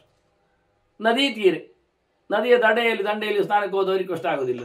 ಈಗ ಇವು 4-5 ಕಡೆಯಲ್ಲಿ ರಾಜಮಾರ್ಗೆ, ಗವಾಂ ಮಧ್ಯೆ, ಧಾನ್ಯ ಮಧ್ಯೆ, ಶಿವಾಲಯ, ಅಗ್ನೇಯಾಗಾರೆ ಮತ್ತೆ ನದಿ ತೀರೆ, 6 ಕಡೆಯಲ್ಲಿ ಮಲಮೂತ್ರಗಳನ್ನು ಮಾಡದವನು ಏನ ಕರುವಂತಿ ತೇ ಶುಭ, ಅವ್ರು ಒಳ್ಳೆ ಮನುಷ್ಯರು ಅಂತ ಅರ್ಥ, ಅವ್ರಿಗೆ ಒಳ್ಳೇದಾಗ್ತದೆ. ಮೊದಲು ಹೇಳಿ ಶೌಚಂ ಅವಶ್ಯಕಂ ಕೃತ್ವ ದೇವತಾನಾಂಚ ದರ್ಪಣಂ ಧರ್ಮಮಾಹು. ಮೊದಲು ಮಿಂದುಕೊಳ್ಳುವುದೇ ಮುಖ್ಯ ವಿಷಯ. ಮಲಮೂತ್ರ ವಿಸರ್ಜನೆ ಮಾಡಿಕೊಂಡಿದ್ದರೆ ಶುದ್ಧ ಆಗಬೇಕು. ಅವನು ಎಲ್ಲಿ ಮೂತ್ರ ಮಾಡುವಾಗ ಕಾಲಿಗೆ ಬಿದ್ದಿರ್ಬೋದು, ಮಲ ಆಗುವಾಗ ಪೂರ ಹೋಗದೇ ಇರ್ಬೋದು. ಹೀಗಾಗಿ ಇದನ್ನೆಲ್ಲ ದೇಹದಲ್ಲಿ ಎಲ್ಲ ಕಡೆಯೂ ಮಲ ಬೆವರು ಎಲ್ಲ ಇದ್ದೇ ಇರ್ತದೆ. ಅದರಿಂದ ಬೆಳಿಗ್ಗೆ ಎದ್ದ ತಕ್ಷಣ ಇವೆಲ್ಲ ಸ್ನಾನದ ಬಗ್ಗೆ ಬರೆಯುವಾಗ ನಾನು ಕೆಲವು ಮಾತುಗಳನ್ನು ಸಂಧ್ಯಾ ಸಮೀಕ್ಷೆಯಲ್ಲಿ ಕೊಟ್ಟಿದ್ದೇನೆ, ಪ್ಯಾರಲ್ ಆಗಿ ಚಿಂತನೆಗಳನ್ನು. ಹಾಗೆ ಇವೆಷ್ಟು ವಿವರಣೆ ಕೊಡದೆ ನಮಗೆ ಮುಗಿಸಬೇಕು ಶಾಂತಿ ಪರ್ವ. ಹಾಗಾಗಿ ಶೌಚಂ ಅವಶ್ಯಕಂಕೃತ್ವ ದೇವದಾನಾಂಚ ತರ್ಪಣಂ, ಮೀಯಲೇಬೇಕು, ದೇವತೆಗಳ ಪ್ರೀತಿಗಾಗಿ ಸೇವೆಗಳನ್ನು ನಡೆಸಲೇಬೇಕು. ಮಿಂದ ಬಳಿಕ ತನ್ನ ಕೆಲಸ ತಿಂದು ಹಾಕುವ ಕೆಲಸ ಅಲ್ಲ, ಜಪ ಪೂಜೆ ಪುನಸ್ಕಾರ ಇದನ್ನೆಲ್ಲ ಮಾಡಲಿಕ್ಕೆ. ಆ ನಂತರ ತನ್ನ ತಿನ್ನುವ ವಿಷಯ. ಮಿಂದಾಯ್ತು ಇನ್ನೇನು ಕೇಳಿ, ಇನ್ನೇನು ತಿನ್ನುವುದಲ್ಲ, ಅದು ತಿನ್ನಲಿಕ್ಕೆ ತಯಾರು ಮಾಡುವುದೂ ಅಲ್ಲ. ಮಿಂದ ಬಳಿಕ ಎಲ್ಲರೂ, ಹೆಂಗಸರಾಗಲಿ, ಮಕ್ಕಳಾಗಲಿ, ಹಿರಿಯರಾಗಲಿ, ವೃದ್ಧರಾಗಲಿ, ಎಲ್ಲರೂ ಮಿಂದು ಒಂದಿಷ್ಟು ದೇವರ ಯೋಚನೆ ಮಾಡಲಿಕ್ಕೆ. ಇದು ಧರ್ಮ ಅಂತ ಹೇಳ್ತಾರೆ. ಧರ್ಮಮಾಹು ಮನುಷ್ಯಾಣ ಉಪಸ್ಪೃಶ್ಯ ನದೀನ್ ತರೇತ್. ಒಳ್ಳೆ ಚಂದ ಮಾಡಿ ಅಲ್ಲಿ ಆಚಮನೆ ಎಲ್ಲ ಮುಗಿಸಿ ಆನಂತರ ಮಿಂದು ಮಡಿಯಾಗಿ ಮನೆಗೆ ತೆರಳಲಿಕ್ಕೆ ಕ್ರಮ. ಅಥವಾ ಮನೆಯಲ್ಲಿ ಚಂದ ಈ ಹೋದಲ್ಲಿ ಎಲ್ಲಿಯೋ ಶೌಚಗಳನ್ನು ಆಚರಣೆಗಳನ್ನು ಮುಗಿಸಿದ ನಂತರ ಮಣ್ಣು ಇದನ್ನೆಲ್ಲ ಹಾಕಿ ತಿಕ್ಕಿ ತೊಳೆದು ಮತ್ತು ದೇವತೆಗಳ ಪ್ರಾರ್ಥನೆ ಮಾಡಿ ಅಂತಸ್ತರಸ್ಸಿರುವಲೆಯನ ಪದೇ ಗೃಹೀತ ಅಂತ ಗಜೇಂದ್ರ ಮೋಕ್ಷದ ಚಿಂತನೆಯನ್ನು ನಡೆಸಿಕೊಳ್ಳುತ್ತಾ ಭಗವಂತನ ಪರಿವಾರದವರ ಚಿಂತನೆ, ಮಂಗಳಾಷ್ಟಕಗಳ ಚಿಂತನೆಗಳನ್ನು ನಡೆಸಿಕೊಡುತ್ತಾ ಅನೇಕ ಕಡೆಯಲ್ಲಿ ವಾಮನ ಪುರಾಣ ಹೇಳ್ತದೆ ಮಂಗಲಾಷ್ಟಕ, ಸುಪ್ರಭಾತ, ಮತ್ತು ಲಕ್ಷಣ ಸಮೇತ ತಿಳಿಸಿಕೊಡುತ್ತದೆ ಆಗಮಗಳಲ್ಲಿ. ಹೀಗೆ ಸುಮಾರು ಕಡೆಯಲ್ಲೆಲ್ಲ ಬಂದಿದೆ. ಅದನ್ನು ಮನುಷ್ಯಕೃತ ಮಾಡುವ ಈ ಮಂಗಳ ಚಿಂತನೆಗಿಂತ ಪುರಾಣಕೃತವಾದದ್ದು. ಗಜೇಂದ್ರ ಮೋಕ್ಷ ಎನ್ನುವ ಹಾಗೆ, ವಾಮನ ಸ್ತೋತ್ರ ಇದ್ದ ಹಾಗೆ, ಭಾಗವತದಲ್ಲಿ ಹೇಳಿದ ಸಂಚಿಂತೆ ಭಗವತಶ್ಚರಣಾರವಿಂದ ವಿರಾಟ್ ರೂಪ ಚಿಂತನೆ ಇದ್ದ ಹಾಗೆ ಇವನ್ನೆಲ್ಲ ನಡೆಸಿಕೊಡಬೇಕು ಮಲಗುವಾಗಲೂ ಬೆಳಿಗ್ಗೆದ್ದಾಗಲೂ. ಹಾಗಾಗಿ ಯಾರ್ಯಾರೋ ಏನೇನೋ ಮಾಡಿದ್ದನ್ನು ನೆನಪಿಸಿಕೊಳ್ಳುವುದಕ್ಕಿಂತ ವೇದವ್ಯಾಸರು ಕೊಟ್ಟ ಪುರಾಣಗಳ ಚಿಂತನೆ ಮೊದಲೇ ಹೇಳಿ ಆಯ್ತಲ್ಲ, ತಸ್ಮಾ ಶಾಸ್ತ್ರ ಪ್ರಮಾಣ ಅಂತೆ. ನಮಗೆ ವ್ಯಕ್ತಿ ಪ್ರಮಾಣ ಅಲ್ಲ, ನಮಗೆ ನಿಜವಾದ ಧರ್ಮಗ್ರಂಥಗಳು ಬೇಕಾದ್ದು. ಅದು ಸಾರ್ವಕಾಲಿಕ ಮೌಲ್ಯವನ್ನು ಬಿತ್ತರಿಸುವುದು, ಸಾರ್ವಕಾಲಿಕ ಉಪಲಬ್ಧವು. ಮತ್ತೆ ಪುರಾಣಗಳು ಮಾಡುವಂಚೆ ಏನಿತ್ತು? ಪುರಾಣಗಳಿದ್ವು. ಭೀಷ್ಮರು ಪುರಾಣ ಓದಲಿಲ್ವ? ವೇದವ್ಯಾಸರು ಬರುವಂಚೆ ಭೀಷ್ಮರು ಬಂದವರು, ಹತ್ತಿರ ಬಂದಿದ್ದಾರೆ ಇಬ್ಬರು ಇಲ್ಲಿ. ಆದರೆ ಪುರಾಣಗಳು ವೇದವ್ಯಾಸರು ಮಾಡಿದ್ದೇ ಸಿಕ್ಕಿದ್ದೇನಲ್ಲ, ಅದು ಬಹಿರಂಗ ಉಂಟದ್ದು. ಮತ್ತೆ ಆದರೆ ಬೇರೆ ಕಲ್ಪದ್ದೆಲ್ಲ ಓದಿಕೊಂಡಿದ್ದಾರೆ, ಬೇರೆ ಕಡೆ ತಿಳಿದು ಬಂದಿದ್ದಾರೆ, ದೇವತೆಗಳಲ್ಲಿ ಹೋಗಿ ಕಲಿತು ಬಂದಿದ್ದಾರೆ. ಹಾಗಾಗಿ ಎಲ್ಲ ಚಿಂತನೆಗಳನ್ನು ಸಹ ಸರ್ವಕಾಲದಲ್ಲಿ ಪಡೆಯಲಿಕ್ಕೆ ಆಗ್ತದೆ. ಆದ್ದರಿಂದ ಬಹಳ ಚೆನ್ನಾಗಿ ತಿಳಿದು ಮಾಡು. ಆ ಬಳಿಕ ಸ್ನಾನಾದಿಗಳ ಜೊತೆಯಲ್ಲಿ ಶುದ್ಧನಾಗು, ಒಳ್ಳೆ ಆಚರಣೆಗಳನ್ನು ದೇವತಾ ಕೈಂಕರ್ಯಗಳನ್ನು ನಡೆಸಬೇಕು ಅಂತ ಹೇಳಿ ದೈವಿಕವಾದ ವ್ಯಕ್ತಿತ್ವವನ್ನು ಮೂಡಿಸಿಕೊಳ್ಳುವ ಆಚಾರಗಳನ್ನೆಲ್ಲ ಮುಂದೆ ವಿಶೇಷವಾಗಿ ಇನ್ನು ಮುಖ್ಯ ನೋಡಲೇಬೇಕಾದ್ದು ಸಂಧ್ಯಾವಂದನೆಗೆ ನಾವು ತೆರಳಬೇಕು. ಆ ಮಾತುಗಳು ಇಲ್ಲಿ ಭೀಷ್ಮರಿಂದ ಮುಂದೆ ಬರಲಿದೆ. ಅದರ ಮತ್ತೆ ಚಿಂತನೆ ನಡೆಸುವ ವಂದನೆಗಳೊಂದಿಗೆ ಶ್ರೀಕೃಷ್ಣ.